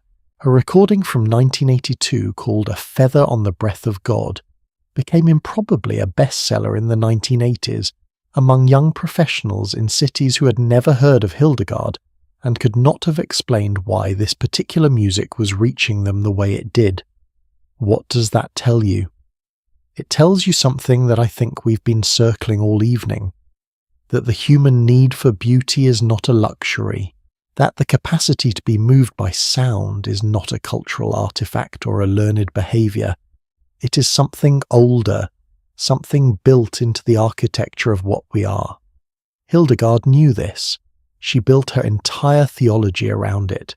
She believed literally, not metaphorically, that the ability to hear music and be transformed by it was the echo of paradise inside each of us. And when her community was silenced by the church when the interdict forbade them from singing, she felt it not as an inconvenience, but as a kind of mutilation. The right to make music was for Hildegard of Bingen the right to be fully human. She died on the 17th of September 1179. She was 81 years old, which is remarkable by any medieval standard, and even more remarkable given how often she'd been ill throughout her life. Her sisters at the monastery wrote that at the moment of her death, 2 arcs of light appeared in the sky above the room, where she lay crossing each other over her. Whether you take that literally or as the loving embellishment of grieving women who had spent their lives in her orbit, it is a beautiful image. 2 arcs of light crossing, like a melody meeting its harmony. Hildegard's story closes one of the most extraordinary chapters in the history of music made by women in the medieval world. But it also opens a door, because what she represented, a woman's voice insisting on its own right to exist, its own right to speak and compose and be heard, was not unique to her. It was part of something larger, something that was happening across medieval Europe, in ways that history has only recently begun to recover. There were other women writing music, other women composing and performing and refusing to be silent.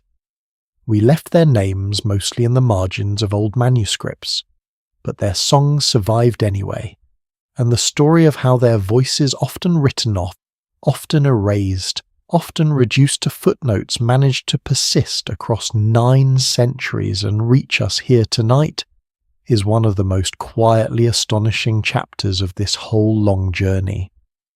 Not everyone was fighting about who got credit for a song. Some of the most furious battles in the history of medieval music were not about women's voices being erased, or troubadours competing for patronage, or minstrels being denied guild membership. They were about something more fundamental than any of that.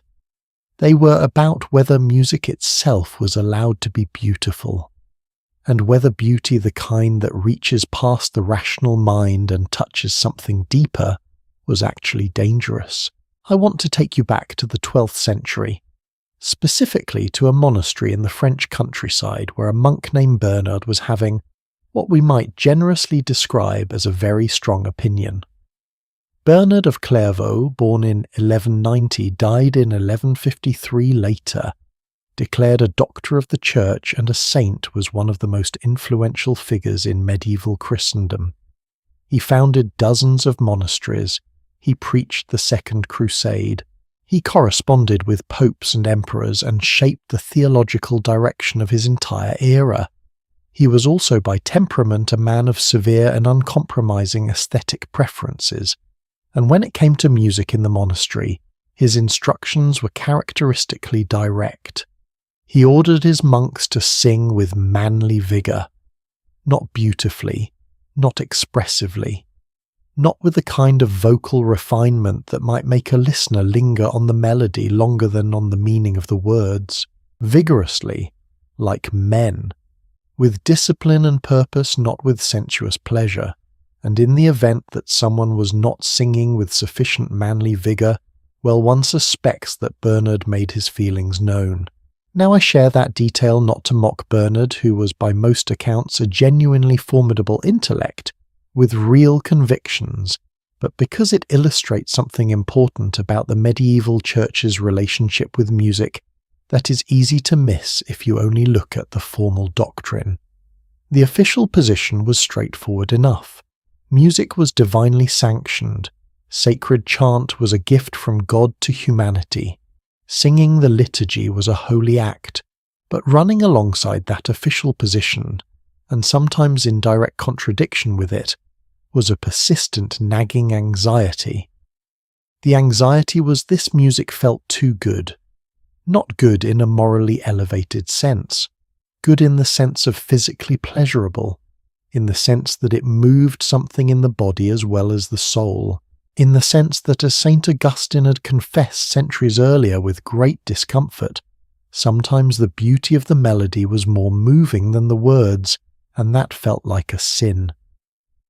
The medieval church understood at a deep institutional level that music bypassed the rational mind, that it worked differently from argument or instruction, or even prayer, that it touched the body through sound in ways that could not always be controlled or predicted, and that made it, even in its most sacred applications, something to be carefully managed.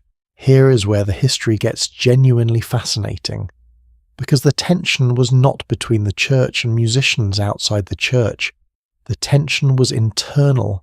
It was happening inside the institution between people who all agreed that music was sacred, but disagreed sometimes violently about exactly what kind of music was appropriately sacred. In the 9th century, monks had begun experimenting with adding a second voice to Gregorian chant. Instead of everyone singing the same melody in unison, which was the original form, you could have one group singing the chant, while another sang a harmonizing line above or below it. This practice was called organum, and it was thrilling. For the first time, music in a church service was not just a single melodic line. It had depth, it had texture. 2 voices weaving around each other in a stone building that had been acoustically engineered to make sound ring for seconds after the voices stopped. The experience must have been something close to overwhelming. And then inevitably someone asked, what if we added a third voice? What if we added a fourth? What if we made the rhythm more complex? What if we let the voices move independently of each other instead of in parallel? What if we introduced what the theorists were calling hockets, passages where the melody bounced rapidly between different voices, creating a kind of rhythmic hiccup that was technically dazzling and emotionally exciting and sounded to traditionalists disturbingly similar to the sort of thing you might hear in a tavern on a Saturday night. By the late 12th and early 13th centuries, the great Cathedral of Notre Dame in Paris had become the centre of a compositional revolution. Two composers in particular, known to history as Léonine and Perrotin, were developing polyphonic organum of extraordinary complexity. Perrotin's composition Viderunt Omnes, written around the year 1200, was a four-voice setting of a single piece of Gregorian chant that stretched the original melody into extraordinarily long sustained notes in the tenor, while three other voices sang elaborate independent melodic lines above it. The piece is roughly 9 minutes long.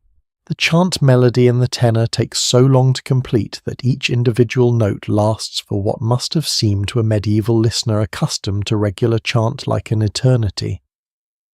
When this music filled the vaulted space of Notre Dame for the first time, the effect, if contemporary accounts can be trusted, was genuinely staggering. People wept. People reportedly stood frozen.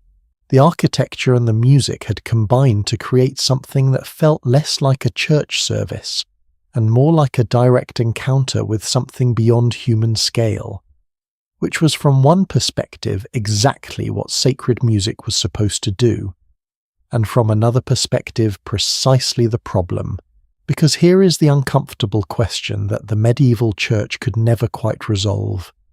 If the goal of sacred music is to lift the soul toward God, to create an experience of the divine that transcends ordinary human perception, then more beautiful, more complex, more emotionally overwhelming music would seem to serve that goal better than simple chant. But if the experience of the music itself becomes so overwhelming that it displaces the words, if the listener is more moved by the sound than by the meaning of what is being sung, then the music has become its own object of devotion rather than a vehicle for worship. At what point does sacred music become idolatry? At what point does the beauty of the song replace the God it was supposed to serve? This was not a hypothetical question for the medieval church. It was a live and urgent debate argued in treatises and at councils and in personal correspondence between abbots and bishops for several centuries. And the people who took the strict view, the Bernards and the conservatives, were not simply Philistines who disliked beautiful music. Many of them genuinely loved music and understood it deeply. They were worried about something real. In 1324, Pope John XXII issued a papal decree called the Docta Sanctorum Patrum, the teachings of the Holy Fathers that attempted to draw a definitive line in this war. The decree is a remarkable document. It is furious, it is specific, and it gives us the clearest picture we have of what the avant-garde music of the early 14th century actually sounded like in practice, because the Pope describes exactly what he objects to. He objects to composers adding so many small rapid notes that the original chant melody becomes unrecognizable, buried beneath layers of elaborate ornamentation. He objects to something called the hocket, the bouncing, hiccuping technique, where a melody is divided between voices in rapid alternation, which he describes with barely suppressed outrage as disturbing the divine office. He objects to singers who intoxicate the ear without satisfying it, who dramatize the text with gestures and who create what he calls a sensuous and indecent atmosphere. And then he uses a phrase that I find remarkable. He says that these musicians are cutting the melodies into short notes. Think about what that means. The Pope of the Roman Catholic Church in 1324 was issuing an official decree telling composers to stop cutting their melodies into short notes. The music had gotten too exciting, and the Church was formally asking it to calm down. Now here is the thing about this decree that historians note with a certain amount of amusement. It did not work, not even slightly.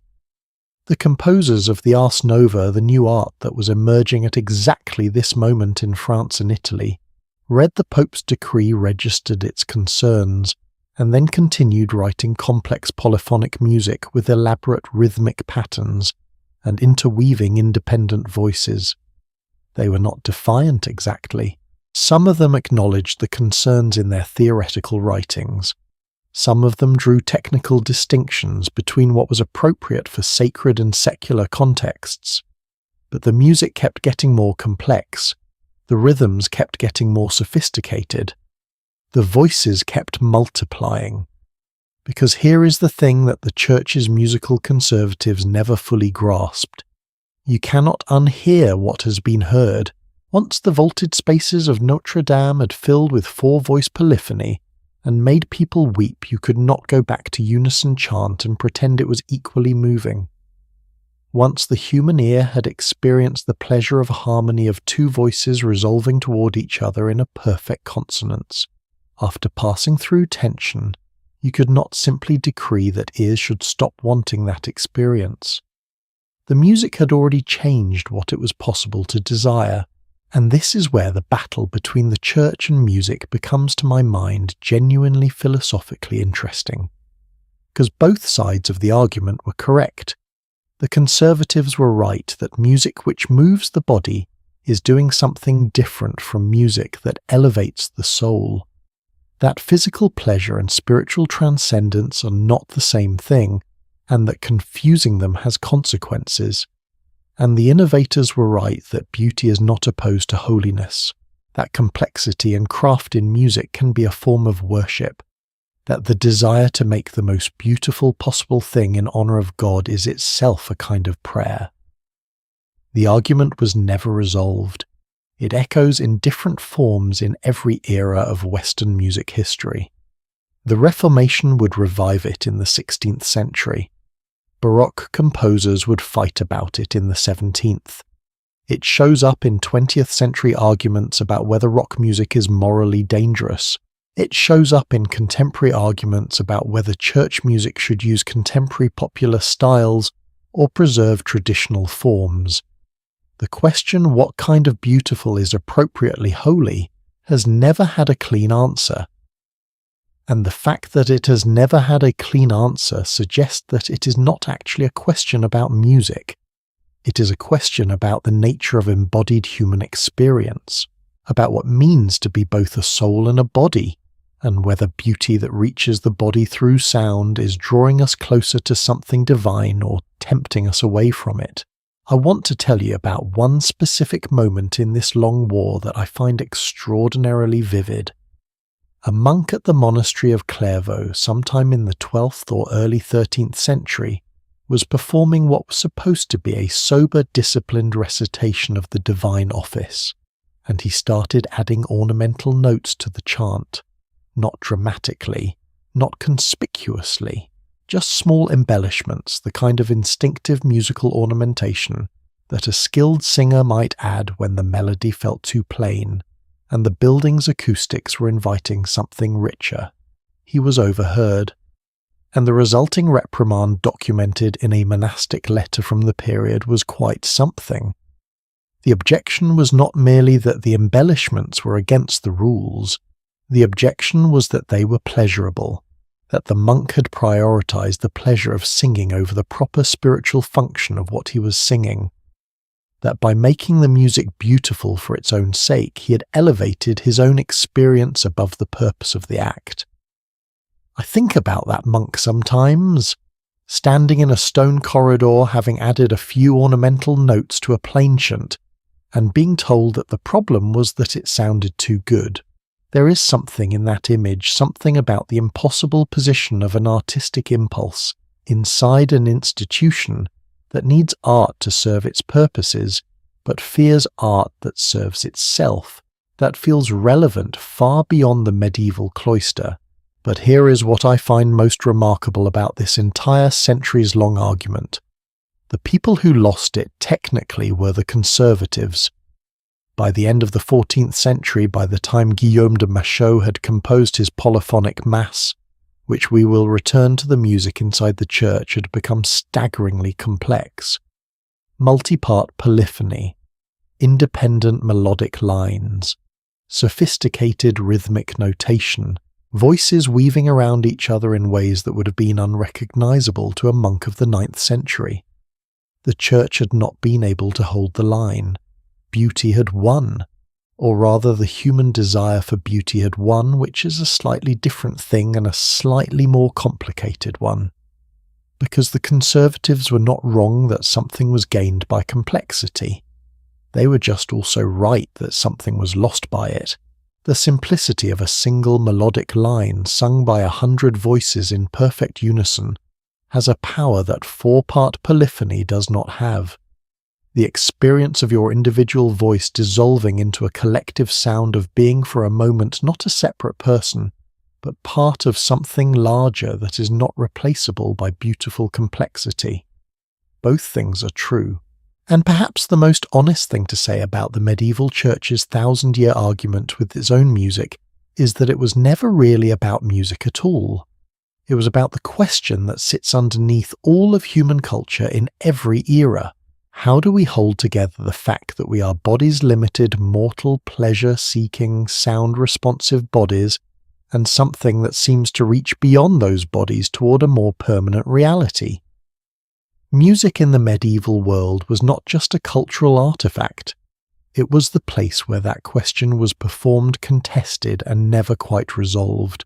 And there is one more dimension of this war that deserves a moment. Because the battle was not only happening inside the church, it was also happening between the church and the world outside its walls. Dancing was sinful, preached generation after generation of medieval clergy. Not all dancing formal court dances had a measure of respectability, but the kind of spontaneous communal dancing that happened at village festivals, at harvest celebrations, at the seasonal feasts that mark the rhythms of agricultural life. This dancing was associated with older traditions, pre-Christian traditions, the kind of music and movement that had been part of European rural life long before Christianity arrived, and began its long project of replacing one set of sacred practices with another. The church's response to folk music and popular dancing was over the centuries essentially the same as its response to polyphony inside the cathedral. Suspicion, condemnation, repeated official prohibitions, and the same failure to make any of it stop. The dancing continued. The folk music continued. The seasonal celebrations continued, often by absorbing just enough Christian vocabulary to be technically defensible while retaining their older emotional core. The village bonfire on Midsummer Eve was technically a celebration of the feast of St. John, but the music played around it was not Gregorian chant. What I find most striking about this entire history, and the reason I think it belongs here, between the story of the women whose voices history tried to erase, and the story of how narrative literature built the moral architecture of medieval civilization, is the sheer persistence of the human desire to make music that exceeds what is officially permitted. You could give a monk specific instructions about how to sing, and he would add ornamental notes. You could ban complex polyphony, and the composers would just keep writing it. You could condemn village dancing, and the villagers would just keep dancing. And this was not, I think, simple rebelliousness. Not primarily. It was something more fundamental. It was the human conviction, never fully articulated but acted out in every generation, that the beautiful is not the enemy of the holy, that a song more complex than is strictly necessary might be closer to the truth of things than a song stripped down to its functional minimum. That the experience of beauty's genuine, overwhelming, body-involving beauty is not a distraction from the divine. It is one of the clearest evidence we have that the divine exists. The medieval church never resolved that argument with itself. Neither have we. But out of that argument, out of the centuries of tension between what music was allowed to be and what music kept trying to become, came something extraordinary. Stories.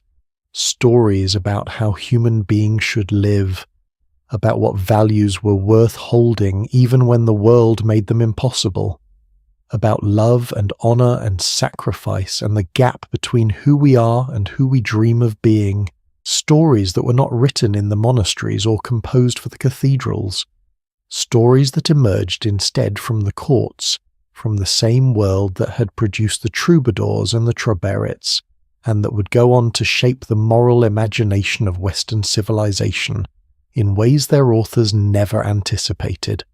Something has been quietly building throughout our journey tonight, and I want to name it before we go any further. We've been watching music and storytelling do the same essential thing over and over again in different forms across different centuries. The monks in their stone chapels using chant to bind an entire continent to a single shared experience. The troubadours in the firelit courts of southern France using song to give voice to feelings that had no other sanctioned outlet. The wandering minstrel in the village square using performance to connect strangers into temporary community. Hildegard in her monastery using music to express a theology too large for ordinary prose. Every single one of them was doing the same fundamental thing. They were using story and sound to tell people who they were supposed to be. And nowhere in the medieval world was that project pursued more consciously, more deliberately, or with more long-lasting consequences than in the world of chivalric romance. Let me take you to a specific place and a specific moment, the city of Troy in the Champagne region of northeastern France. Sometime in the 1160s or early 1170s, the exact date, like so much of medieval literary history, is contested. A poet is sitting at the court of Marie Countess of Champagne. Marie was the daughter of Eleanor of Aquitaine and the French king Louis VII. She inherited her mother's taste for music literature and the cultural experiment of courtly love. Her court at Troy was, by the testimony of contemporaries, one of the most intellectually sophisticated gathering places in 12th century Europe, and the poet at her court, a man whose real name we do not know, who went simply by Chrétien de Troyes, meaning Christian from Troy, possibly a pen name, possibly a genuine identifier, was working on something he had never attempted before. He was writing a romance about King Arthur. Not the first person to use Arthur as a subject, Geoffrey of Monmouth had written his Historia in the 1130s, and the Norman poet Wace had translated it into French verse in 1155. But what Chrétien was doing was different. He was not writing history, even imaginary history. He was writing something closer to what we would call a psychological novel. He was writing about the inner lives of knights. Think about what that means. For centuries, the dominant form of secular narrative literature in Europe had been the epic, the chanson de geste, the song of heroic deeds, Roland at Roncesvalles, Beowulf against the monster in the dark. These stories were about what men did. The actions were everything. The interior world was secondary at best. Chrétien changed the architecture of Western storytelling. In his romances, and he wrote 5 that survive, Eric and Enid, Cligny, Lancelot, Ivan, and the unfinished Percival, the adventure is not the point. The adventure is the occasion. What matters is what happens to the knight's soul in the process of undertaking it. His Romance of Lancelot, which he wrote at the explicit request of Marie de Champagne, and which he frankly admitted she provided both the subject matter and the guiding philosophy for note that detail, because it matters, depicts for the first time in European literature the famous love between Lancelot and Queen Guinevere, the wife of King Arthur.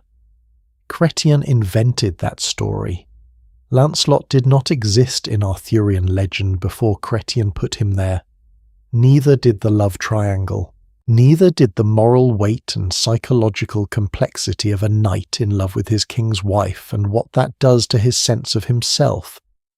And Chrétien himself, in a moment of candour that scholars have debated for centuries, essentially distanced himself from the moral conclusions of this particular story noting that the matter and meaning of it came from his patroness. He was a professional. He wrote what he was commissioned to write. But what he wrote changed Europe. Here is the question I want to ask, and it is a question that medieval scholars have genuinely wrestled with for generations. Did chivalric romance describe how knights behaved, or did it teach them how to behave? Which came first, the chivalric ideal in real life, or the chivalric ideal in story? The honest answer, based on what historians can piece together, is that the relationship between medieval romance and medieval reality was deeply intertwined in ways that are difficult to fully separate. Real knights did not for the most part live by the code of chivalry with anything approaching consistency. The chronicles of the period, the actual historical records, not the literary ones, document knights who looted, pillaged, broke oaths, treated prisoners with calculated cruelty, and generally behaved in ways that would have made Sir Lancelot extremely uncomfortable. And yet, contemporary accounts also document knights who went out of their way to spare a worthy opponent in combat, who returned an enemy's sword as a gesture of honour, who released prisoners without ransom because of some perceived act of courage, who in short acted as though the stories were real. One scholar of medieval literature has put it beautifully: the French romances of the 12th century portray late medieval aristocracy not as it was, but as it wished to be.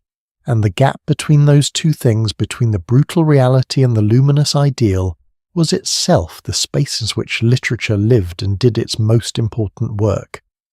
The stories were aspirational technology. They were not documenting a reality. They were manufacturing one, or trying to, which is, I would argue, one of the most important things a story has ever done. Consider what the chivalric romances were actually asking of their readers and listeners. They were asking the most powerful men in medieval society, the warriors, the men with the swords and the horses, and the legal authority to govern, to accept a very specific set of constraints on their behaviour. Protect the weak, defend women, keep your promises, serve something larger than your own appetite for land and power. These were not natural inclinations for men trained from childhood to be effective in armed conflict. They were civilizing pressures delivered through story. And the delivery mechanism mattered enormously. If a king or a bishop had stood up and said, "You knight must protect the weak and defend women," it would have landed as a command. It would have generated resentment. It would have been resisted. But if a poet told a story about Lancelot, the greatest knight in the world, the man every knight wanted to be, and showed how Lancelot's honour depended on exactly those commitments, on exactly that willingness to place service above self-interest, then the knight listening was not receiving a command. He was being shown a mirror, and in that mirror he could see himself as he wanted to be. That is the difference between a rule and a story. One tells you what to do. The other shows you who you are. Chrétien de Troyes wrote 5 romances across roughly 2 decades, and his influence was almost immediate. Within a generation, his work was being translated into Middle High German. Wolfram von Eschenbach took Chrétien's unfinished Percival and transformed it into Parzival, one of the great spiritual narratives of the medieval period. Hartmann von Auer adapted Eric and Yvain into German. The Welsh Mabinogion incorporated parallel Arthurian tales that may share sources with Chrétien's work, though the exact relationship is still debated by scholars. By the early 13th century, the stories had expanded into enormous prose cycles, the Lancelot Grail cycle, sometimes called the Vulgate cycle, stretching across thousands of pages of interwoven narrative about Arthur, Lancelot, Guinevere, the Holy Grail, and the inevitable heartbreaking fall of the Round Table. The scale of it is almost incomprehensible. Multiple authors writing across decades, building and elaborating on each other's work, creating a shared fictional universe of extraordinary complexity, and all of it at its core asking the same question that Chrétien had started with. What does it cost a good person to live in an imperfect world? What do you sacrifice when your loyalty is divided? What do you owe to love and what do you owe to duty, and what do you do when those two things stand in absolute contradiction? Lancelot loved Arthur. He also loved Guinevere, and he could not be true to both. That is not a 12th century problem. That is a human problem, and Chrétien knew it. I want to spend a moment on the Holy Grail because it is one of the most remarkable things to emerge from this entire tradition. Chrétien introduced it barely. It appears in Percival, his last and unfinished romance, as a mysterious gleaming vessel, carried in a procession in a strange castle, and the young knight Percival fails to ask the right question about it, and the consequences of that failure ripple outward through the story. Chrétien died before he could finish it. We do not know what he intended the Grail to be, but the image was so potent, so strange, so clearly charged with meaning, that other writers simply could not leave it alone. The continuations of Percival multiplied across the 13th century. At least 4 different authors took up where Chrétien had left off, none of them knowing what the others were writing, each arriving at a different answer about what the Grail was and what it meant. Later, the Grail became explicitly identified with the chalice of the Last Supper, with the vessel that received the blood of Christ at the crucifixion, with the most sacred physical object imaginable, and the quest for it became the supreme test of knightly virtue, not of physical strength, not of skill in combat, but of purity of soul.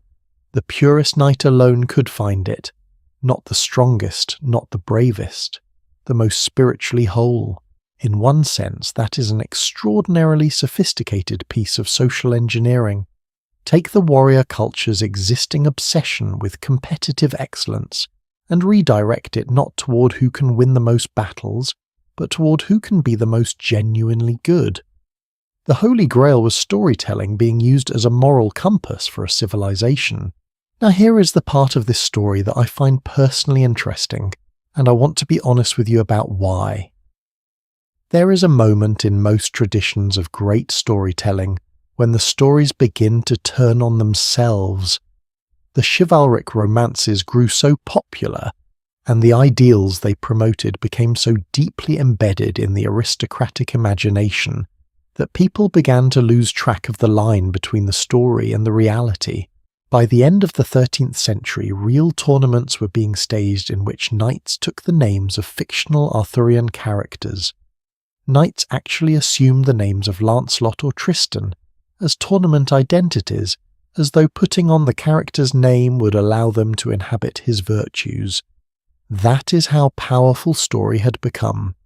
People were trying to climb inside the fiction and live there, and of course, as any thoughtful person could have predicted, this created its own complications. When you idealize behavior so completely that only fictional characters can actually achieve it, you create a permanent aching gap between the ideal and the possible. Every real knight fell short of Lancelot. Every real love fell short of Tristan and Isolde. Every real king fell short of Arthur, and that gap over time became its own source of melancholy. By the 15th century, when Sir Thomas Malory compiled his vast Le Morte d'Arthur, the death of Arthur, the whole tradition had arrived at its inevitable destination, the destruction of the dream. The Round Table fractured. The great knights betrayed each other. Camelot fell. It is a tragedy. But it is a tragedy that the entire tradition has been building toward from the beginning, because the chivalric ideal was always unachievable in the world as it actually existed. The beauty and the heartbreak were inseparable. So what does all of this mean for us sitting here 9 centuries later? Let me offer you a thought that I've been turning over for a long time. Every culture that has ever existed has had its chivalric romances, stories about idealized figures living by a code that ordinary life makes almost impossible to maintain. Stories about the gap between who we aspire to be and who we actually are. Stories that end in tragedy not because the heroes are weak, but because the world they inhabit is complicated in ways that simple virtue cannot resolve. Do you notice how many of the stories we love most follow exactly this structure? The knight who serves two loyalties, the hero whose greatest strength is also his fatal flaw, the community of exceptional people who in the end cannot hold together against the weight of ordinary human failing. We do not tell these stories because we want to be sad. We tell them because they are true. Because the gap between aspiration and reality, between Camelot and the actual medieval world, is the gap in which most of us quietly live every single day. And the extraordinary thing about Chrétien de Troyes sitting at the court of Marie of Champagne in 12th century Troyes is that he understood something the troubadours with their perfect love songs, and the church with its official pronouncements about virtue had not quite managed to capture.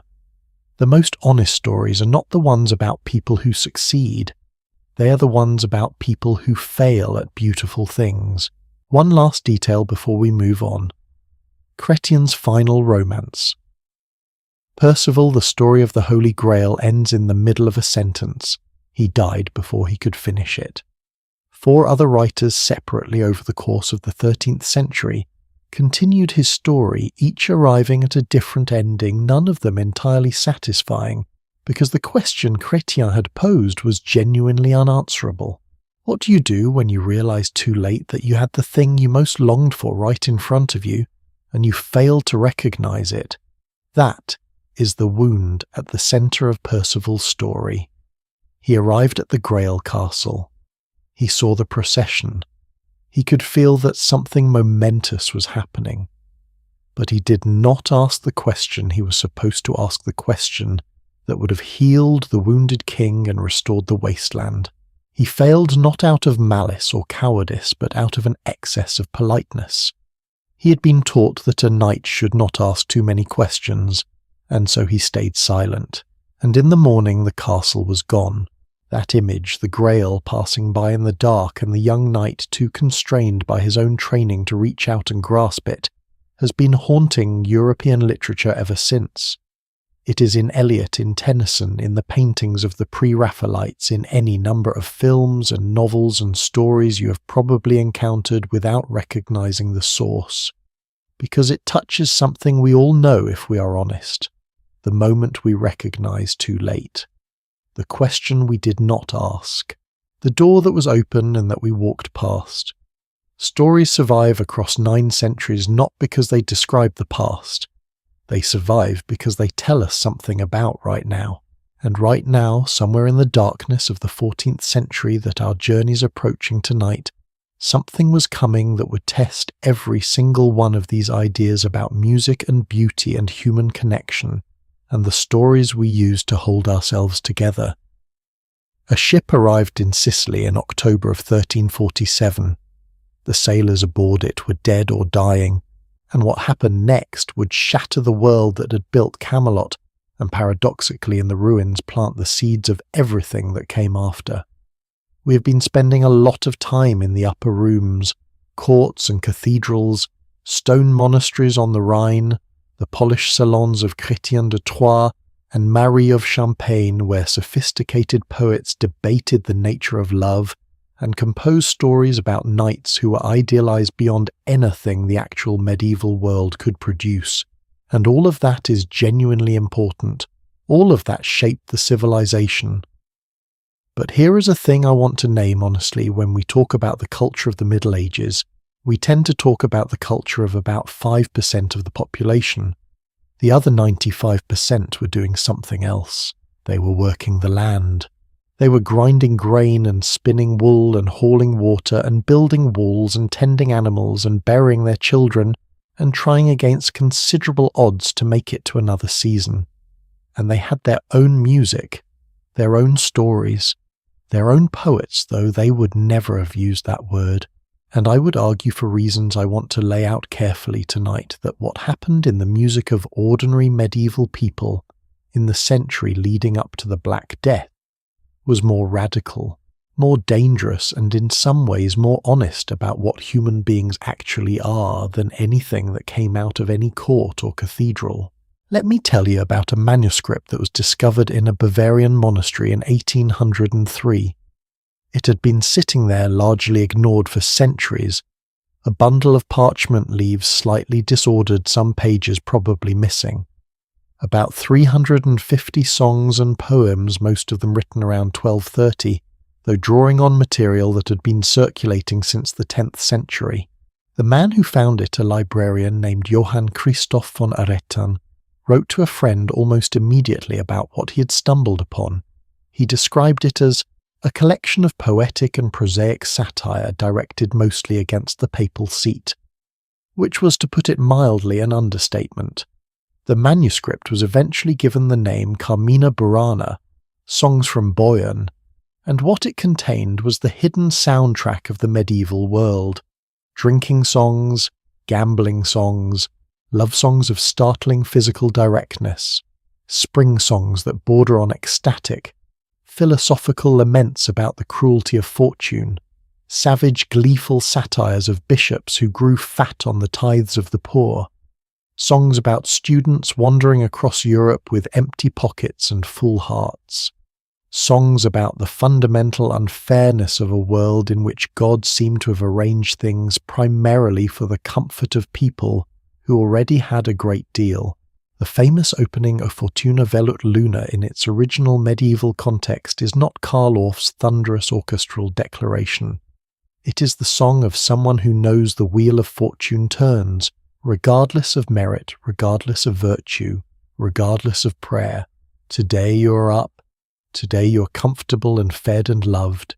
Tomorrow the wheel turns and you are nothing. It is a song about the democracy of catastrophe, and underneath its literary surface runs a very specific anger.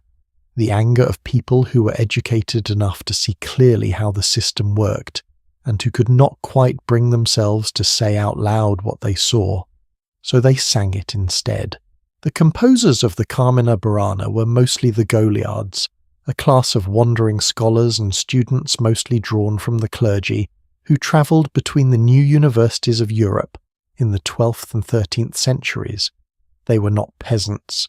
They were educated men, many of them from moderately privileged backgrounds, but their wandering life had placed them at the margins of the social order, too educated to be content with the lot of the poor, too irreverent and too poor to find comfortable places in the church hierarchy they were trained to serve. The church predictably was not charmed by them.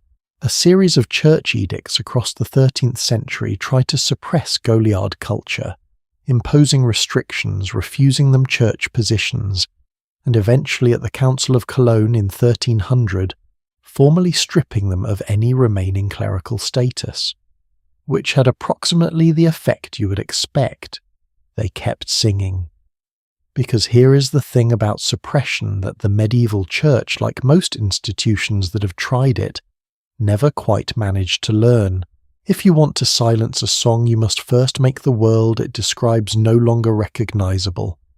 As long as the wheel of fortune still turned, as long as corrupt bishops still accumulated wealth while the poor went hungry, as long as bright young men without money were excluded from the privileges that birth and wealth purchased without intelligence or virtue, the songs described reality, and the songs would survive. But I want to go deeper than the Goliards because they were still educated men. They were still writing primarily in Latin, still working within a tradition that required literacy to participate in. What about the people who could not read a word? What about the peasant in the field, the weaver in the workshop, the woman grinding grain before dawn? Their music left almost no written trace. This is one of the great frustrations of medieval cultural history, because music was not written down unless someone both educated enough to write and motivated enough to bother took the trouble to record it. And the people motivated to write things down were overwhelmingly monks, clerks, and the literate upper classes, none of whom had much reason to document the songs that ordinary people sang to pass the time and ease the weight of labour. So what we have is mostly fragments, echoes.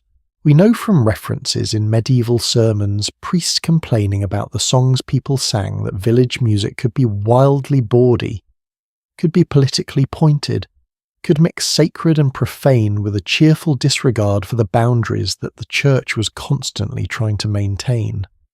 We know that work songs existed across every craft and agricultural practice. The rhythm of the thresher's flail, the cadence of the weaver's shuttle, the hauling song of the well labor required rhythm and rhythm required music. We know from the way medieval folk melodies eventually surfaced in 16th and 17th century collections that the same tunes travelled across extraordinary distances.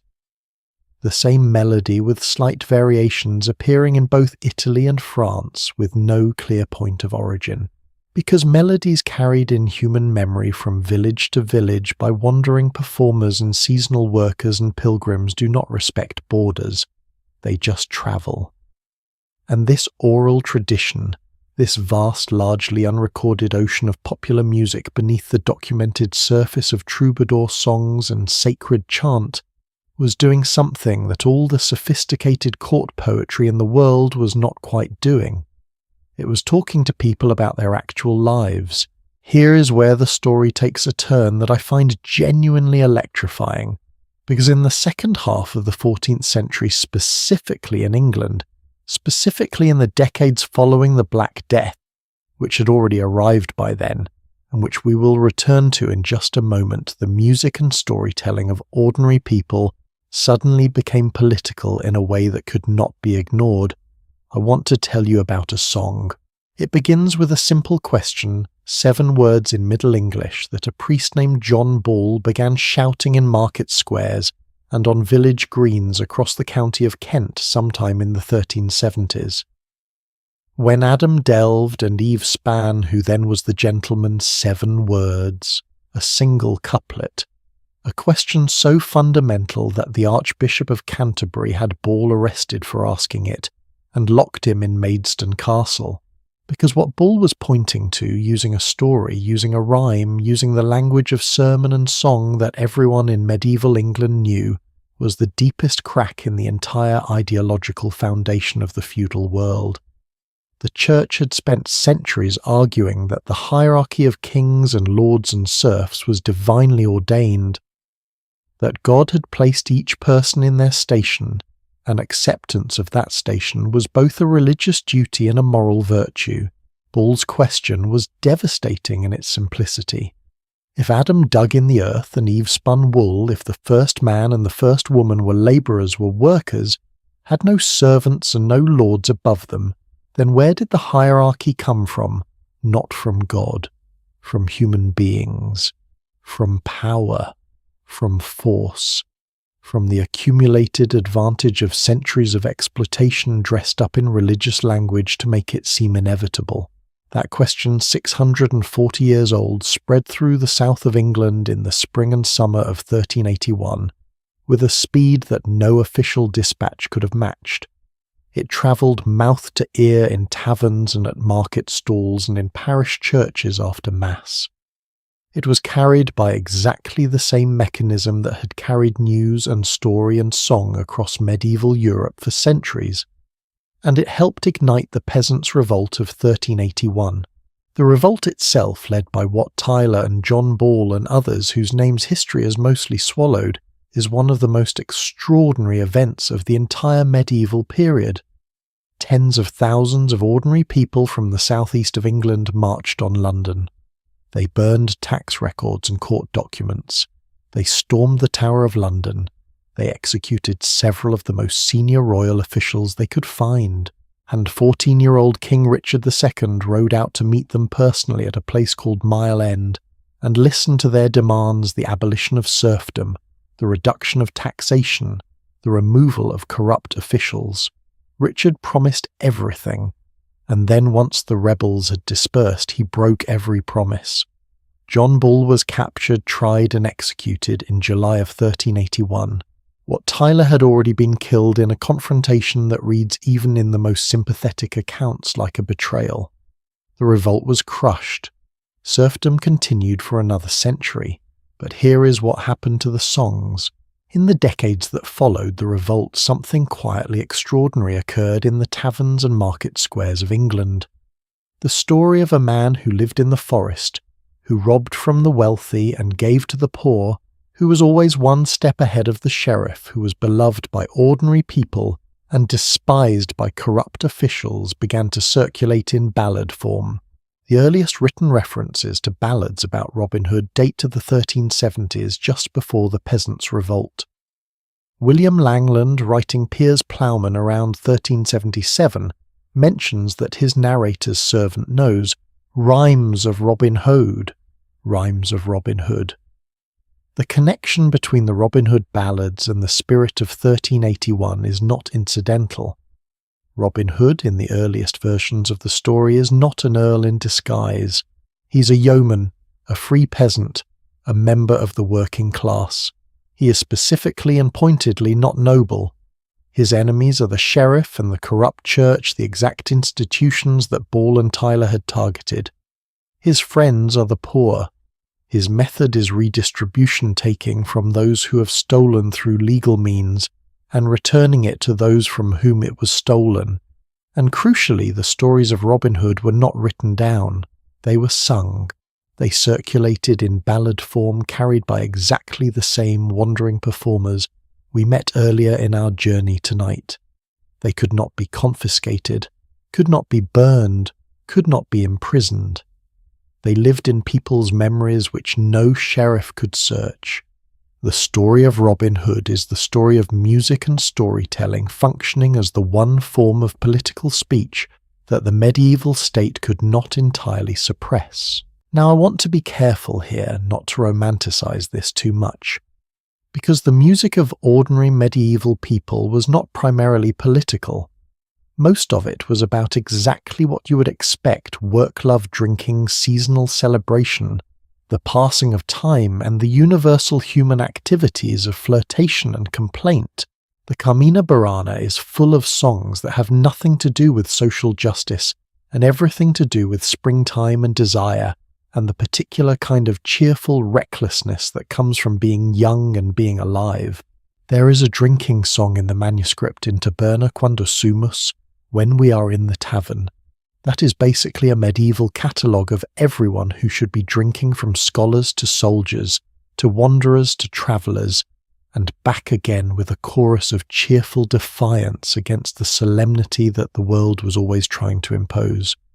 No apologies, no spiritual significance, just the profound human pleasure of being together in a warm place with good company and something to drink. That is also music doing its work. Not revolutionary work, not theological work, not the civilizing work of the chivalric romance, or the transcendent work of Hildegard's liturgical drama. Just the ordinary, irreplaceable work of reminding people that being alive has its pleasures, and that those pleasures are worth protecting. There is a question I want to ask you, because I think you have probably lived this in some form. When is a song not a sophisticated piece of court music or a carefully composed sacred work, but just a song, the kind that gets stuck in your head and that you find yourself humming while you do the dishes? When has that kind of song said something true to you about your life that nothing more official managed to capture, I ask?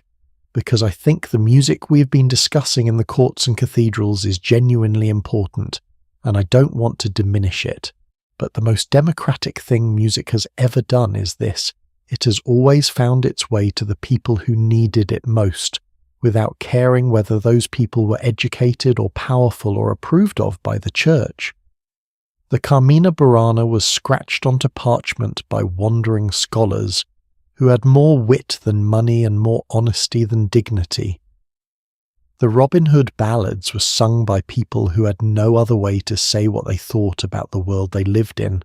The work songs of the harvest fields are gone entirely, not a single note recorded, not a single line written down. And yet somehow in the DNA of every folk tradition that followed their echo is still audible.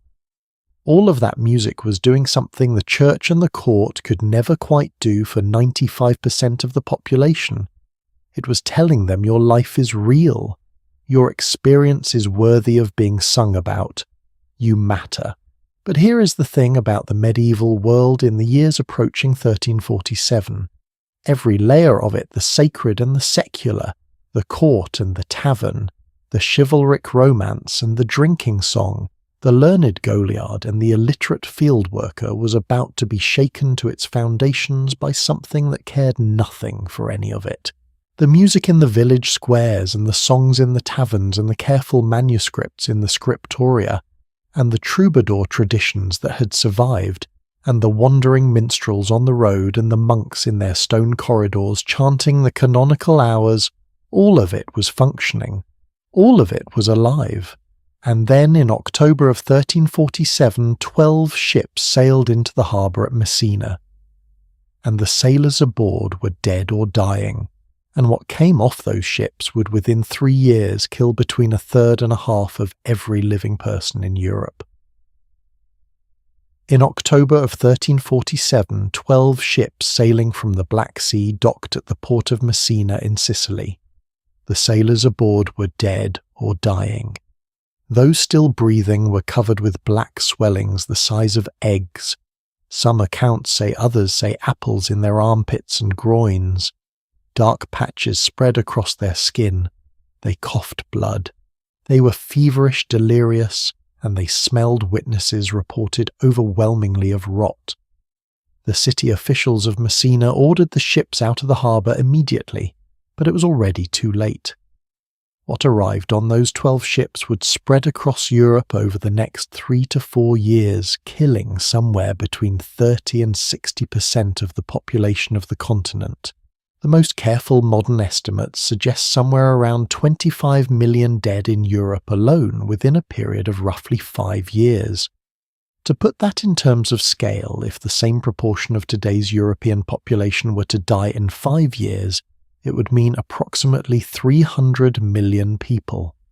300 million. And I want to sit with that number for just a moment before we talk about what it did to music. Because numbers that large are actually very hard to absorb, and I think we do the history a disservice when we move past them too quickly. The medieval world that the Black Death, or as contemporaries often simply called it, the Great Mortality entered, was a world deeply organised around two things we've been exploring all evening: story and faith. The stories of the chivalric romances told people how to live honourably. The faith of the church told people why suffering had meaning, why death was not the end, why the hierarchy of pope and king and peasant was divinely ordained and therefore worth enduring. And then in the space of a few years, half the people you knew were dead. Your priest was dead. Your children were dead. Your understanding of why God permitted suffering suddenly looked entirely insufficient, because this was not the ordinary suffering of medieval life. This was something that seemed to have no proportion, no logic, no mercy in it. Giovanni Boccaccio, the Italian writer who survived the plague in Florence in 1348, described scenes that historians still cite as among the most vivid accounts of mass catastrophe ever written. He described the terror of contagion so complete that, in his words, parents abandoned their children, and the sick were left to die alone because no one dared touch them. He described the bodies piling in the streets because there were no longer enough living people to bury the dead, and then he described the survivors. Some turned to extreme religious penitence. The flagellant movement groups of people who marched from town to town, publicly whipping themselves in acts of collective atonement, believing the plague was God's punishment for sin, spread through Germany and Flanders in 1348 and 1349, with a speed that suggests how desperate people were for any framework that made the catastrophe comprehensible. Others, Boccaccio wrote, went in the opposite direction entirely. They reasoned that since death was coming regardless, the most rational response was to enjoy whatever time remained.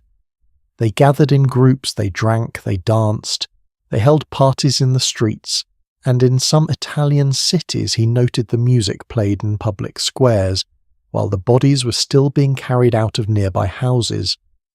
That detailed music playing while people died sounds macabre. It is macabre. But it is also, if you look at it from a certain angle, one of the most deeply human things in this entire story, Because what happened to music in the shadow of the Black Death is one of the strangest and most fascinating chapters in the history of Western art.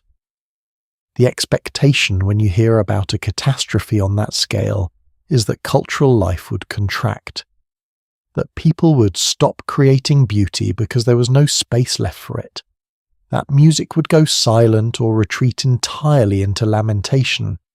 The opposite happened.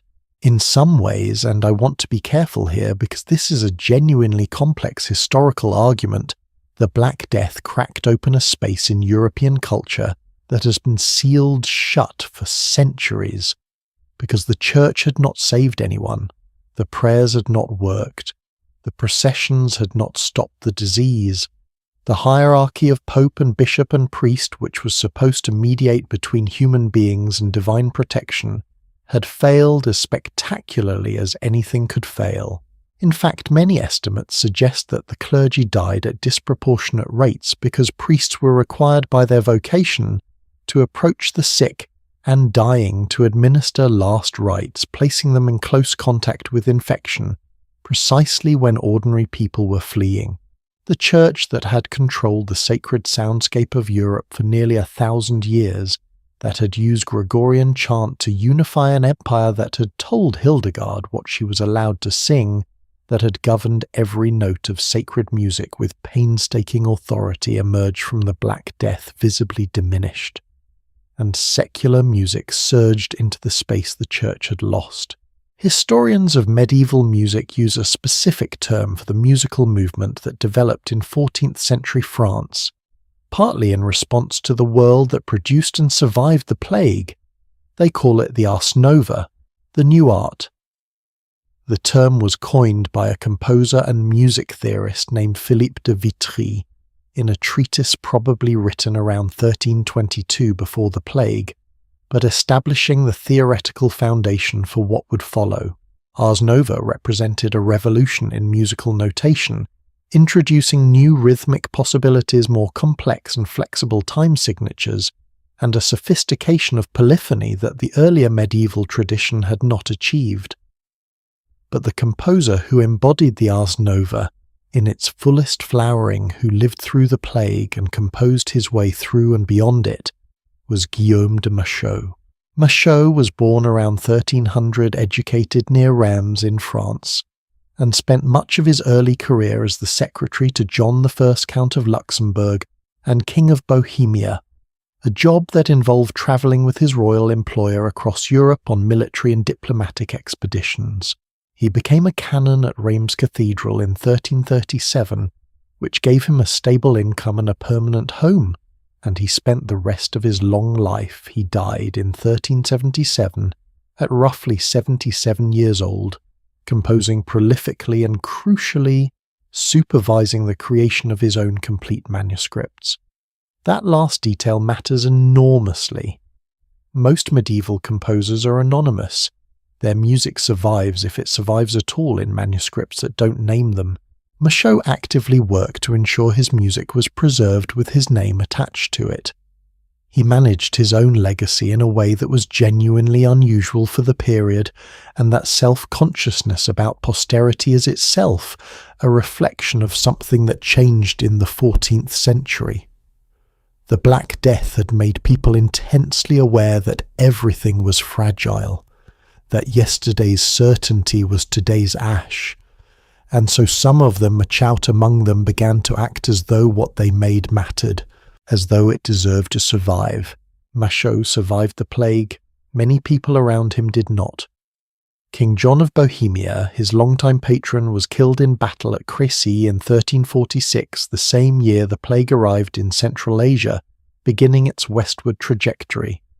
Bonne of Luxembourg, King John's daughter and another of Machaut's patrons, died of the Black Death in 1349. In the prologue to one of his major poems, the Jugement du Roi de Navarre, the Judgment of the King of Navarre, Machaut described how the plague had carried off, in his own phrase, tens of hundreds of thousands. He was writing from inside the catastrophe, not observing it from a safe distance. He had lost people he knew. He had watched a world end. And then he kept composing, not despite the devastation. In some ways it seems because of it. The music he made in the years and decades after the plague is not uniformly sombre. He wrote love songs of extraordinary delicacy. He wrote polyphonic ballades and rondo secular forms that the Church had long regarded with suspicion, with a technical sophistication and emotional range that had no precedent. And then sometime in the early 1360s, he composed the Messe de Notre Dame, the Mass of Our Lady, written for Reims Cathedral, the first complete setting of the ordinary of the Mass by a single named composer to survive. Think about what that means. Every part of the Mass, the Kyrie, the Gloria, the Credo, the Sanctus, the Agnus Dei, the Ite, Missa Est, unified into a single coherent artistic vision by one man. Before Michaud, the various movements of the Mass had been assembled from different sources, often by anonymous composers. The Mass as a unified musical artwork did not exist. Michaud created it, out of the wreckage of a world that had just watched a third of its population die.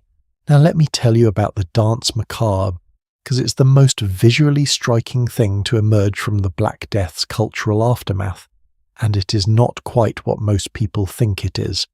The Danse Macabre, the Dance of Death, was a genre of art that spread across Europe in the decades following the plague. The earliest surviving painted example historians have identified dates to a mural at the Cemetery of the Holy Innocents in Paris, painted around 1424 to 1425. But the imagery had been circulating in poetry and performance for decades before that. The basic image is this: a procession. At the front, skeletal figures representing death. Behind them, dancing in a chain or being pulled perhaps involuntarily, representatives from every layer of medieval society: the Pope, the Emperor, the King, the Bishop, the Knight, the Merchant, the Monk, the Physician, the Lawyer, the young maiden, the child, all of them hand in hand with the skeletons, all of them being led to the same place. And accompanying them in many versions, musicians. Skeleton musicians playing their instruments, providing the soundtrack to the universal procession. This is the revolutionary thing about the Danse Macabre that tends to get lost in its morbid surface. It was not just about death. It was about equality. The Pope and the beggar, the emperor and the peasant, all equally unable to bargain their way out, all equally dancing whether they wanted to or not. The hierarchy that the medieval church had spent centuries presenting as divinely ordained and permanent was in this image revealed as temporary, as completely and utterly beside the point in the face of the one thing that could not be negotiated with. The Danse Macabre was among other things political satire. In many versions, the verses that accompany the dancing figures give voice to death speaking to each person, and some of those speeches are wickedly pointed. Death mocks the bishop for his wealth. Death taunts the cardinal for his pride. Death tells the physician that his medical knowledge is useless now. Death even addresses the young, beautiful noblewoman and reminds her that the beauty she's been so carefully cultivating for her entire life makes absolutely no difference here. The church commissioned these murals for church walls and cemeteries, believing they would function as reminders of mortality that would encourage piety and good behaviour, which they may have done. But the images also said something the church perhaps had not fully intended, that everyone in this hierarchy is equal before death, and therefore perhaps everyone in this hierarchy is equal before life as well. That subversive edge, visible but deniable, painted on church walls but pointing towards something the church could not comfortably endorse, is one of the reasons the Danse Macabre persisted and spread so rapidly across Europe. It spoke to what people actually felt in the aftermath of watching their entire social order become meaningless in the face of a bacterium. Here is a question I find myself sitting with whenever I think about this period. Have you ever been through something that was genuinely shattering, that took away your certainty about how the world worked and what you could count on, and found unexpectedly that creativity came flooding back in the aftermath, not immediately. The immediate aftermath of trauma tends to be silence, but later when the worst is over and you're still standing, something shifts. You make things. You reach toward beauty. You find yourself caring intensely about music or art, or the particular quality of light on a winter afternoon in a way you had not before. I think about that when I think about Machau composing his great Mass in the years after the plague, or when I think about Giovanni Boccaccio sitting down in 1349 to write the Decameron, a collection of 100 stories told by survivors in a country house, while the Black Death still raged in the city nearby. 100 stories, many of them funny, many of them explicitly bawdy, almost all of them celebrating the irrepressible vitality of ordinary human life. Not a lament, a feast. The historian Johann Huizinga, in his extraordinary study of the late medieval period, described the cultural mood of the 14th and 15th centuries as oscillating violently between extreme piety and extreme pleasure-seeking, between the flagellants and the feast, between the skull painted on the church wall and the dancing in the street. And I think he was right, but I would add something to his observation. That oscillation is not incoherence, it is not a cultural breakdown, it is a completely intelligible human response to the knowledge that time is finite. When you know viscerally and inescapably that death can come without warning and without exception, you do not simply become more devout. You also become more present, more urgent, more intensely aware of what matters, and what matters in that moment turns out to include music. Always music. Machau's most famous rondo is built around a line that when you first encounter, it seems like a playful technical puzzle. The title is Ma fin est mon commencement. My end is my beginning. The piece is structured so that the upper voice sings forward, while the tenor voice simultaneously sings backward the same melody, in both directions meeting in the middle. When you reach the end, you have also completed the beginning. It is a musical reflection of the medieval idea that death and birth are mirror images, that the end of one thing is the beginning of another, that the finite and the infinite are woven together in ways human intelligence can glimpse but not fully grasp. It is also, if you take it slightly out of its theological context, a description of what the Black Death did to European music.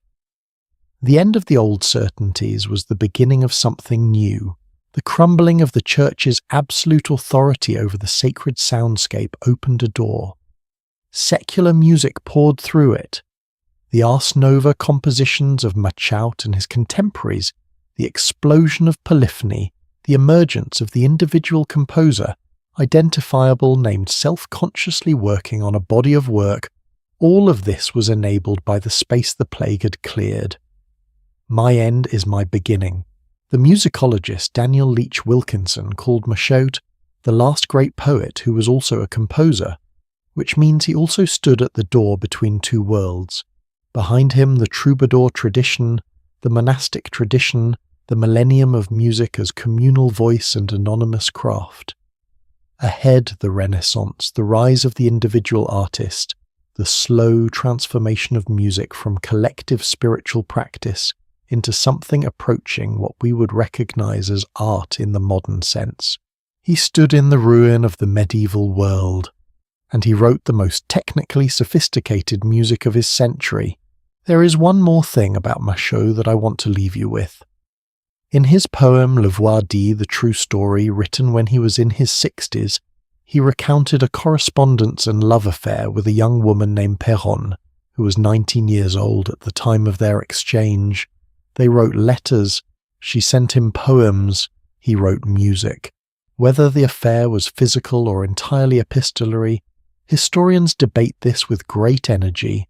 What survives is the exchange itself, an old man and a young woman finding each other across the distance between their lives through the medium of words and melody. In the middle of the 14th century, a few years after one of the worst catastrophes in human history, still reaching for beauty, still trying to make music worth hearing, still refusing somehow to be merely sad. And now the medieval world we've been travelling through tonight is reaching its final chapters. We have watched music and storytelling build a civilization from the ground up. We've seen them used as tools of power, as vehicles for revolution, as forms of worship, as modes of survival. We have one more thing to talk about. The moment when everything that was built, the traditions, the manuscripts, the accumulated memory of 1,000 years of voices began to change beyond recognition. Not because of a plague this time, because of a machine. A small, quiet, profoundly consequential invention, a wooden press with movable metal type that would within a generation of its arrival begin to dismantle the very foundations of the world we've been exploring tonight. And what happened to the human voice, to the story told in song, to the wandering minstrel and the troubadour and the chanting monk, when suddenly you could print 1,000 copies of anything in the time it used to take one scribe to copy a single page? That is the question that takes us into the final movement of tonight's journey. Somewhere in Mainz, Germany, around the year 1450, a goldsmith named Johannes Gutenberg was working in his print shop on a problem that had been bothering him for years. He was not by any account thinking about music. He was thinking about Bibles, about indulgences, the small printed certificates that the church sold to shorten a person's time in purgatory, which had to be copied by hand one at a time by exhausted scribes who could produce maybe 4 or 5 pages on a good day. He was thinking about money, about how to make a machine that could reproduce text quickly and cheaply and consistently, at a scale that the human hand simply could not match. He was thinking in the most practical possible terms about efficiency, and then with a design that borrowed elements from the wine press from his experience as a goldsmith casting metal, and from a kind of creative lateral thinking that history occasionally produces in its most revolutionary figures, he built it. The Gutenberg press, the first practical system of movable metal type in Europe. And without intending to, without planning for it, without any particular awareness of what he was setting in motion, this goldsmith from Mainz cracked open a door that the entire medieval world had been built to keep shut. Let me tell you what it actually meant to copy a book in the medieval world, because I think we need to feel the weight of that before we can properly understand what happened when Gutenberg removed the need for it.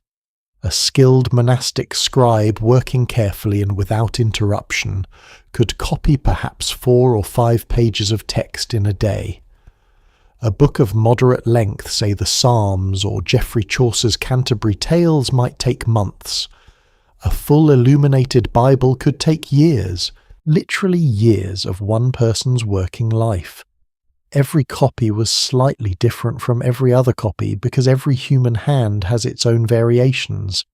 Every copy could contain errors that would silently propagate into future copies, since the copyist had no way of knowing whether the manuscript they were working from was itself accurate.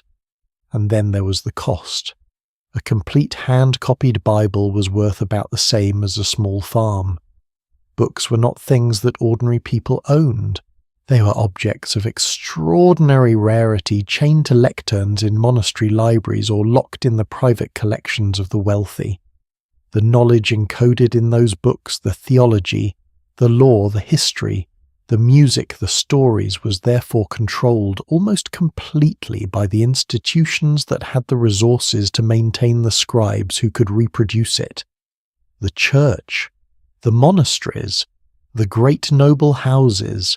Gutenberg's press could print 240 pages in the time it took a scribe to copy 4, and within a generation that single fact rewired everything. By 1455, Gutenberg had completed approximately 180 copies of his magnificent 42-line Bible, named for the number of lines on each page. 48 complete or nearly complete copies have survived to the present day, scattered across libraries and collections around the world. He died in poverty in 1468, having been sued by his financial partner and lost control of his own press. History is not always kind to the people who change it, but the technology he created spread faster than any previous cultural development in European history. By 1460, just 10 years after the press was operational in Mainz, print shops had appeared across Germany. By 1470, they were in Italy. By 1476, William Caxton had brought a printing press to England, and within a year he had printed Chaucer's Canterbury Tales, the first major work of English literature to be printed in England. By 1550 years after Gutenberg's press first operated, there were printing establishments in more than 250 cities across Europe, and an estimated 8 million books had been printed. To put that in perspective, in the entire previous history of European literacy, scholars estimate that approximately 100,000 books existed. The printing press multiplied that number 80 times over in half a century. Now, what does this have to do with music, with the 1,000-year tradition of sound and story that we've been following all evening? Everything. Because music for 1,000 years had been transmitted in exactly the same way that other knowledge was transmitted by people to people in person. The Gregorian chant spread across Charlemagne's empire because trained cantors physically travelled to teach it mouth to ear. The troubadour tradition survived because wandering performers memorized and performed it. The folk melodies of the peasant world passed from generation to generation without ever touching parchment. Even the sophisticated polyphony of the Ars Nova period, the music of Guillaume de Machaut and his successors, circulated in hand-copied manuscripts that were expensive to produce, slow to distribute, and accessible only to the institutions and wealthy individuals who could afford them.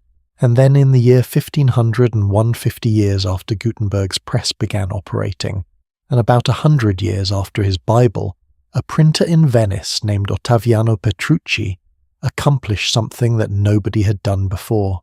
He printed polyphonic music, real complex multi-part music, the kind that required precise notation of multiple simultaneous melodic lines from movable type.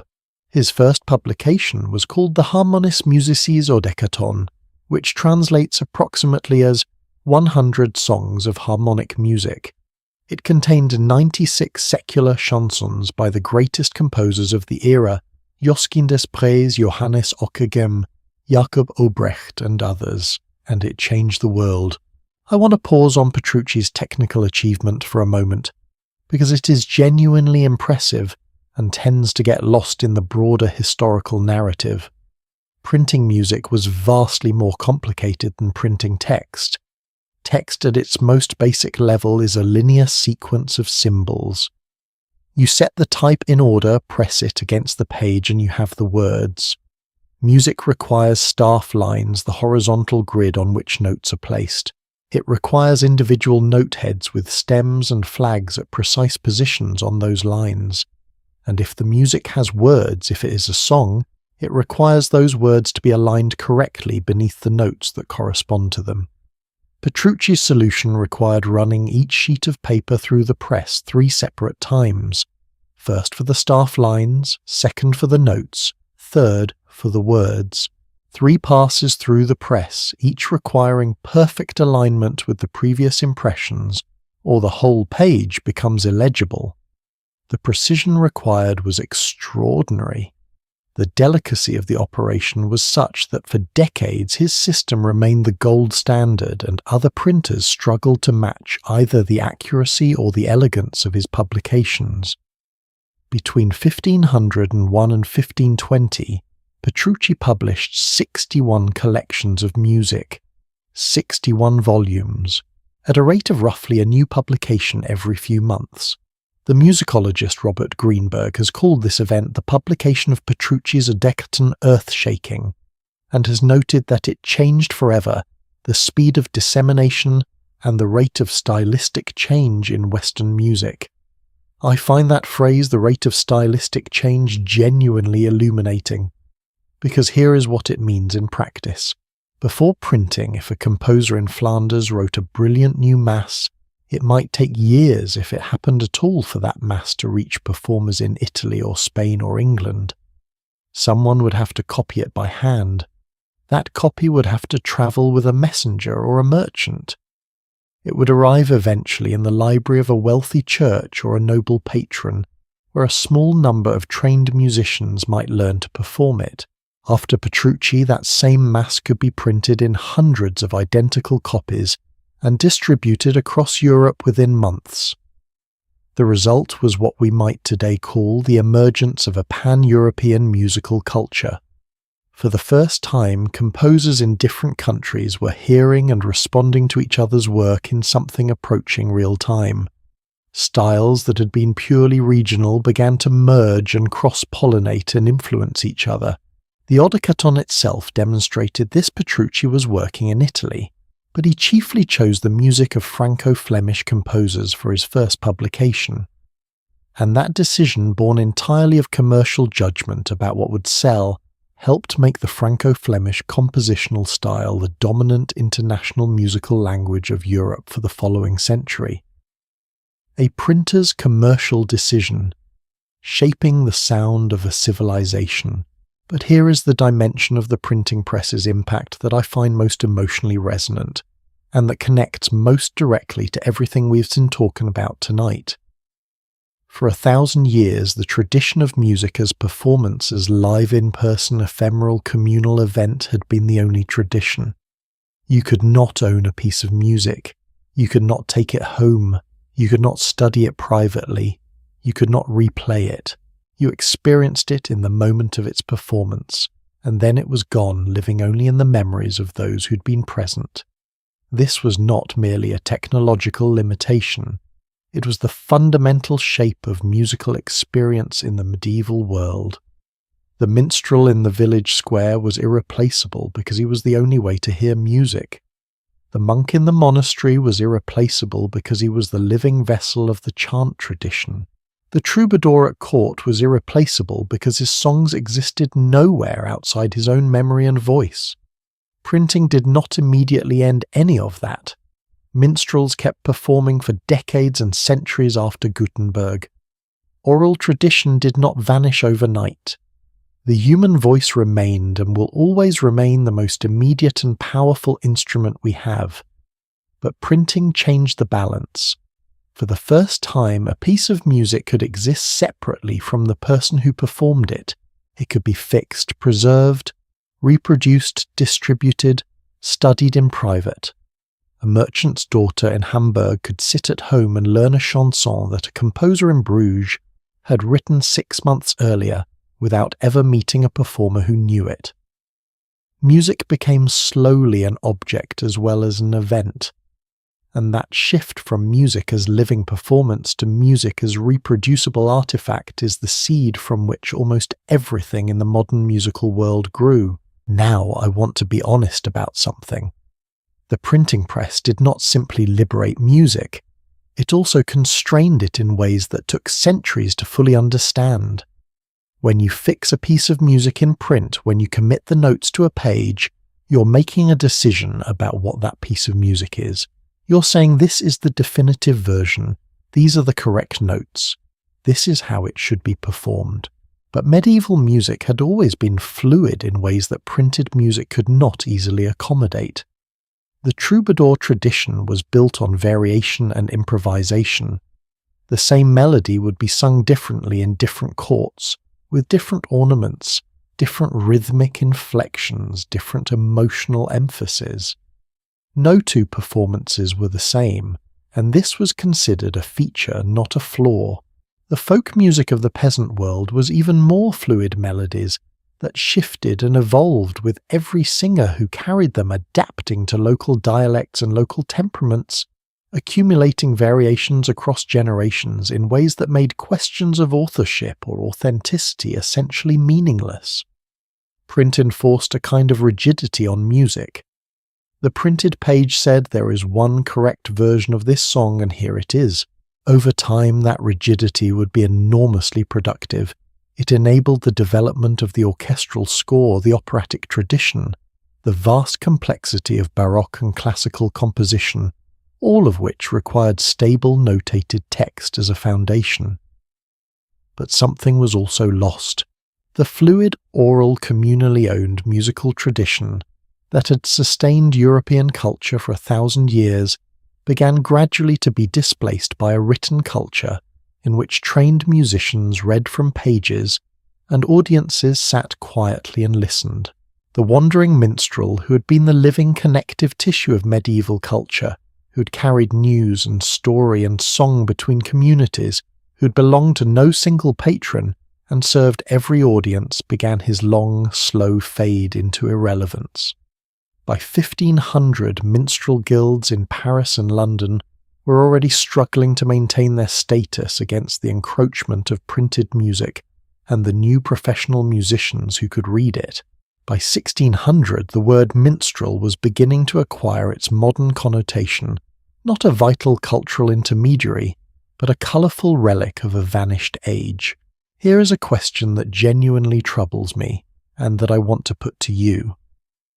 We've been celebrating throughout this evening the richness and sophistication of medieval music and storytelling, the troubadours' love songs, Hildegard's ecstatic compositions, Michaud's extraordinary polyphony, the folk songs that carried the voice of ordinary people, but almost none of the folk music survived. The oral tradition, the living, breathing, communally owned music of peasants and workers and ordinary people, was not written down. It was not printed. It existed in human memory, and when the people who carried it stopped passing it along, it was gone. The music of the wealthy, the educated, the powerful, the music that could afford to be written down and preserved that survived. The music of everyone else mostly didn't. There is a painful irony in that. The printing press, which seemed like a democratizing technology, and in many ways may also have accelerated the loss of the musical traditions that most people actually lived inside. What we know about medieval music is disproportionately the music of courts and cathedrals, because courts and cathedrals could afford scribes and printers. What we will never know the full richness of what ordinary medieval people sang, and how and what it sounded like and what it meant to them, that is gone. And I find that genuinely moving to think about, not in a sentimental way, not as a nostalgic wish that things had been different, but as a reminder that every moment of music that has ever been made was made by a human being who mattered, who had a life, who felt things that the notes, however imperfectly, were trying to say, and that the absence of a record does not mean the absence of the music. It means the music there was real mattered, and we no longer have a way to hear it. Gutenberg died in 1468. He died in poverty, his name not even attached to his greatest invention in most of the contemporary records that mention the new printing technology. But here is what else died slowly and over the following century in the wake of what he built. The world that had produced Gregorian chant, a sacred music empire organized to unify a continent. The world that had produced the troubadours, a culture of sophisticated love poetry sung by the nobility to each other in candlelit halls. The world that had produced the wandering minstrel, a living network of human voices carrying news and story and song across the roads of Europe. The world that had produced Hildegard, a mystic in a stone room hearing music that she believed came from somewhere beyond human invention. The world that had produced Michaud, a poet-composer who lived through catastrophe and kept making beauty anyway.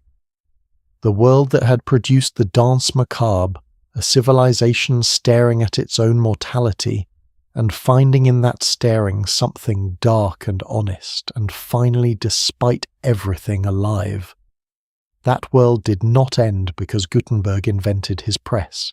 It did not vanish overnight, but the press accelerated changes that were already underway, changes in how authority was organized, in how knowledge was distributed, in who had the right to interpret what they read and heard, and those changes compounding over decades and centuries eventually produced a world that the monk chanting matins in 900 would not have recognized. A world that looks in fact quite a lot like the one you and I live in, And this is where I want to leave us for just a moment before we arrive at the final chapter of tonight's journey, because I have been thinking all evening about what connects us to everything we've been exploring. The peasant in the field in 1200 who sang to make the work bearable. The monk in the monastery who rose before dawn because the bells called him to something beyond himself. The minstrel on the road who carried other people's sorrows and jokes and news in his memory across distances that felt enormous. Hildegard hearing music she could barely explain. Mashao composing love songs in the wreckage of a world that had just buried a third of its people. John Ball asking a question in rhyme that got him imprisoned because the answer was too dangerous. What connects all of them to you sitting here tonight is that they were trying to do exactly what you are doing right now. They were trying to make sense of being alive. They were using the only tools available to them, story, sound, rhythm, image, the human voice, to reach across the space between one consciousness and another and say, I am here. This is what it feels like. Do you recognize this? The tools have changed. The language has changed. The medium has changed so completely that someone from the medieval world would be baffled and probably terrified by the technology through which you are hearing this tonight. But the need is identical. And here is what I want you to carry into the final part of our journey. Everything we have explored tonight, every monk, every troubadour, every wandering minstrel, every woman in a stone cell writing music that nobody had asked for was building something, not consciously, not deliberately, not as a coordinated project, but collectively across 1,000 years of individual human voices reaching toward each other. They were building the foundation of everything that came after, including this, including the moment you are in right now. We're almost at the end of tonight's journey. There is one more chapter, the chapter that pulls everything together, all the threads we've been following from the first bell that rang out over a medieval village to the last song that Mashao wrote before he died, and asks what we actually inherit from all of it. Not what scholars inherit, not what musicians inherit, what you inherit, what the 1,000 years of music and story that built a civilization left behind in you. And I promise you, the answer is not what you might expect. We've travelled a long way tonight, from the first bell ringing out over a medieval village in the cold dark of a winter morning, all the way to a German goldsmith's workshop where movable type was being born and a printing press was quietly dismantling the world that Bell had helped to build. And now we're here at the end, which means it is time for the question that this whole journey has been building toward. What did we actually inherit? Not as music scholars, not as historians, as people who are alive right now in the 21st century, who wake up in the morning and listen to music while making coffee and have songs playing in their heads. They cannot quite name and feel things when they hear certain melodies that they cannot entirely explain. What did those 1,000 years of monks and minstrels and mystics and wandering poets leave behind in us? Let me start with something concrete. The next time you sit down at a piano or a keyboard or a guitar or really any Western instrument and play a scale, you're playing something that was invented in the Middle Ages, not metaphorically, literally. The major and minor scales that underlie virtually all Western music, the 7-note sequences that give you that feeling of resolution when you return to the root, that feeling of tension when you hang on the 7th, those scales, evolved directly from the 8 church modes that medieval monks developed to organize their sacred chant. Richard Taruskin, one of the most respected music historians of the modern era, and the author of the 6-volume Oxford History of Western Music, has written that the church modes provided the tonal framework for virtually all Western music until the rise of what we now call tonality, and that even after their melodic and harmonic residues continued to shape musical language. The Dorian mode that medieval composers wrote their chants in, the Phrygian mode that gave Gregorian chant its particular quality of ancient otherworldly longing. You hear both of them today not just in classical music, but in heavy metal, in flamenco, in the scores of nearly every major fantasy film made in the last 30 years.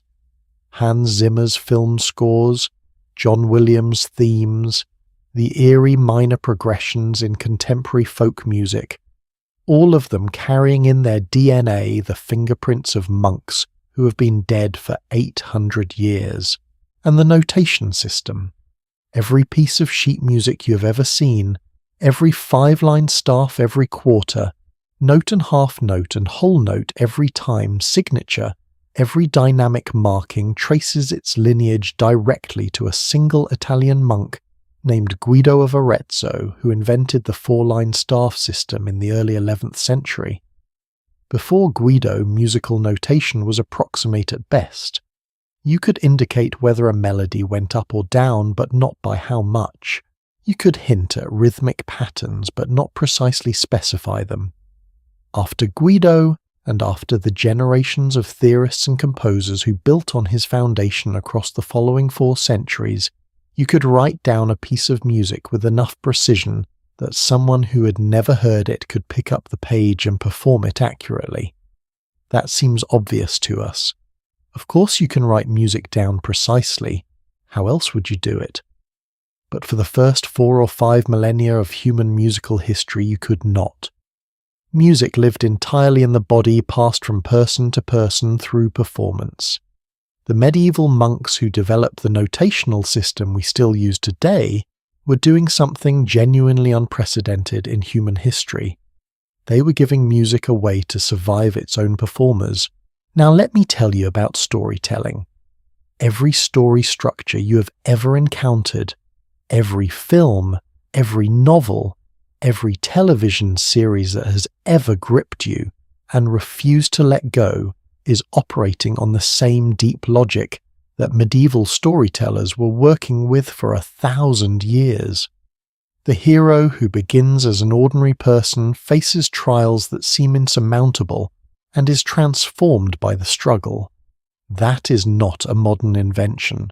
That is the shape of Beowulf, of the Song of Roland, of every chivalric romance that Chrétien de Troyes and his contemporaries produced in the 12th century. The love story built on longing rather than possession, the idea that the most beautiful love is the one just out of reach, and that suffering for love is in some strange way ennobling rather than merely painful. That is not Romeo and Juliet. That is Geoffrey Rudel sailing toward Tripoli for a woman he had never met. That is Bernard de Ventadorn watching a lark rise toward the sun and feeling his heart break open with a feeling he could not name. The story of a community of extraordinary individuals who cannot hold together under the weight of their own ideals. That is not your favorite prestige television series. That is Camelot. That is the Round Table. That is a story that a French poet working at the court of Marie of Champagne assembled from Celtic mythology and his own fierce intelligence in the 1170s, and that has been retold in some form in every generation since. These are not echoes. These are the original templates. The medieval world did not merely produce interesting historical artifacts. It produced the narrative grammar of Western civilization. And then there is something harder to pin down, something that lives not in the scales or the story structures but in the feeling. I have been thinking throughout this entire journey tonight about why music does what it does to us, why it reaches past the rational mind and touches something older and more fundamental, why a certain melody can make you cry when you've not thought about the person it reminds you of in years, why you can hear a piece of music you have never heard before and feel somehow that it is saying something you have always known but never managed to articulate. The medieval world had an answer to that question. Hildegard of Bingen, in her letter to the church authorities who had silenced her community's music, wrote that when Adam fell from paradise, he lost contact with the divine harmony the celestial music that had been the natural sound of the universe before the fall, and that earthly music, the music made by human voices and human hands, was the closest thing a fallen human being could come to hearing that original harmony again. Music for Hildegard was not decoration. It was not entertainment. It was not even primarily art. It was the sound of what we are reaching toward. I am not a medieval theologian. I do not necessarily share Hildegard's specific metaphysics, but I find something true in the shape of what she was saying. There is something about music and about story that seems to reach past the individual self and touch something shared, something that reminds us briefly and powerfully that we are not as isolated as we sometimes feel, that other people have felt what we feel, that the joy and the grief and the longing and the wonder that make up a human life are not peculiar to us, but universal, woven through the entire species in every age, on every continent, in every language. That is what the troubadour was doing in the firelit hall. That is what the minstrel was doing in the village square. That is what Machau was doing when he kept composing in the ruins of a world that had just lost a third of its people. That is what John Ball was doing when he turned a question about Adam and Eve into a rallying cry that 15,000 people heard and understood immediately. They were reaching across the space between one consciousness and another and saying, "I am here. This is real. You are not alone. And here is what I want you to carry with you as we close. Every piece of music you love was made by someone who was trying to do exactly that. Every song that has ever made you feel less alone in your own life, less trapped in the specific weather of whatever you were going through, that song was made by a human being who was also trying to reach across the space between themselves and someone they could not see." The medieval monk who refined the notation system was trying to ensure that a melody that moved him could move someone 100 years later. The troubadour who wrote about the pain of loving someone unavailable was trying to say this ache is real and you're not strange for feeling it.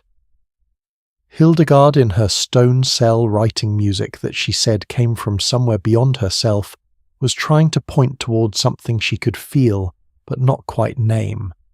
All of them reaching, all of them trying to connect, and the extraordinary thing, the thing that stops me every time I think about it, is that it worked.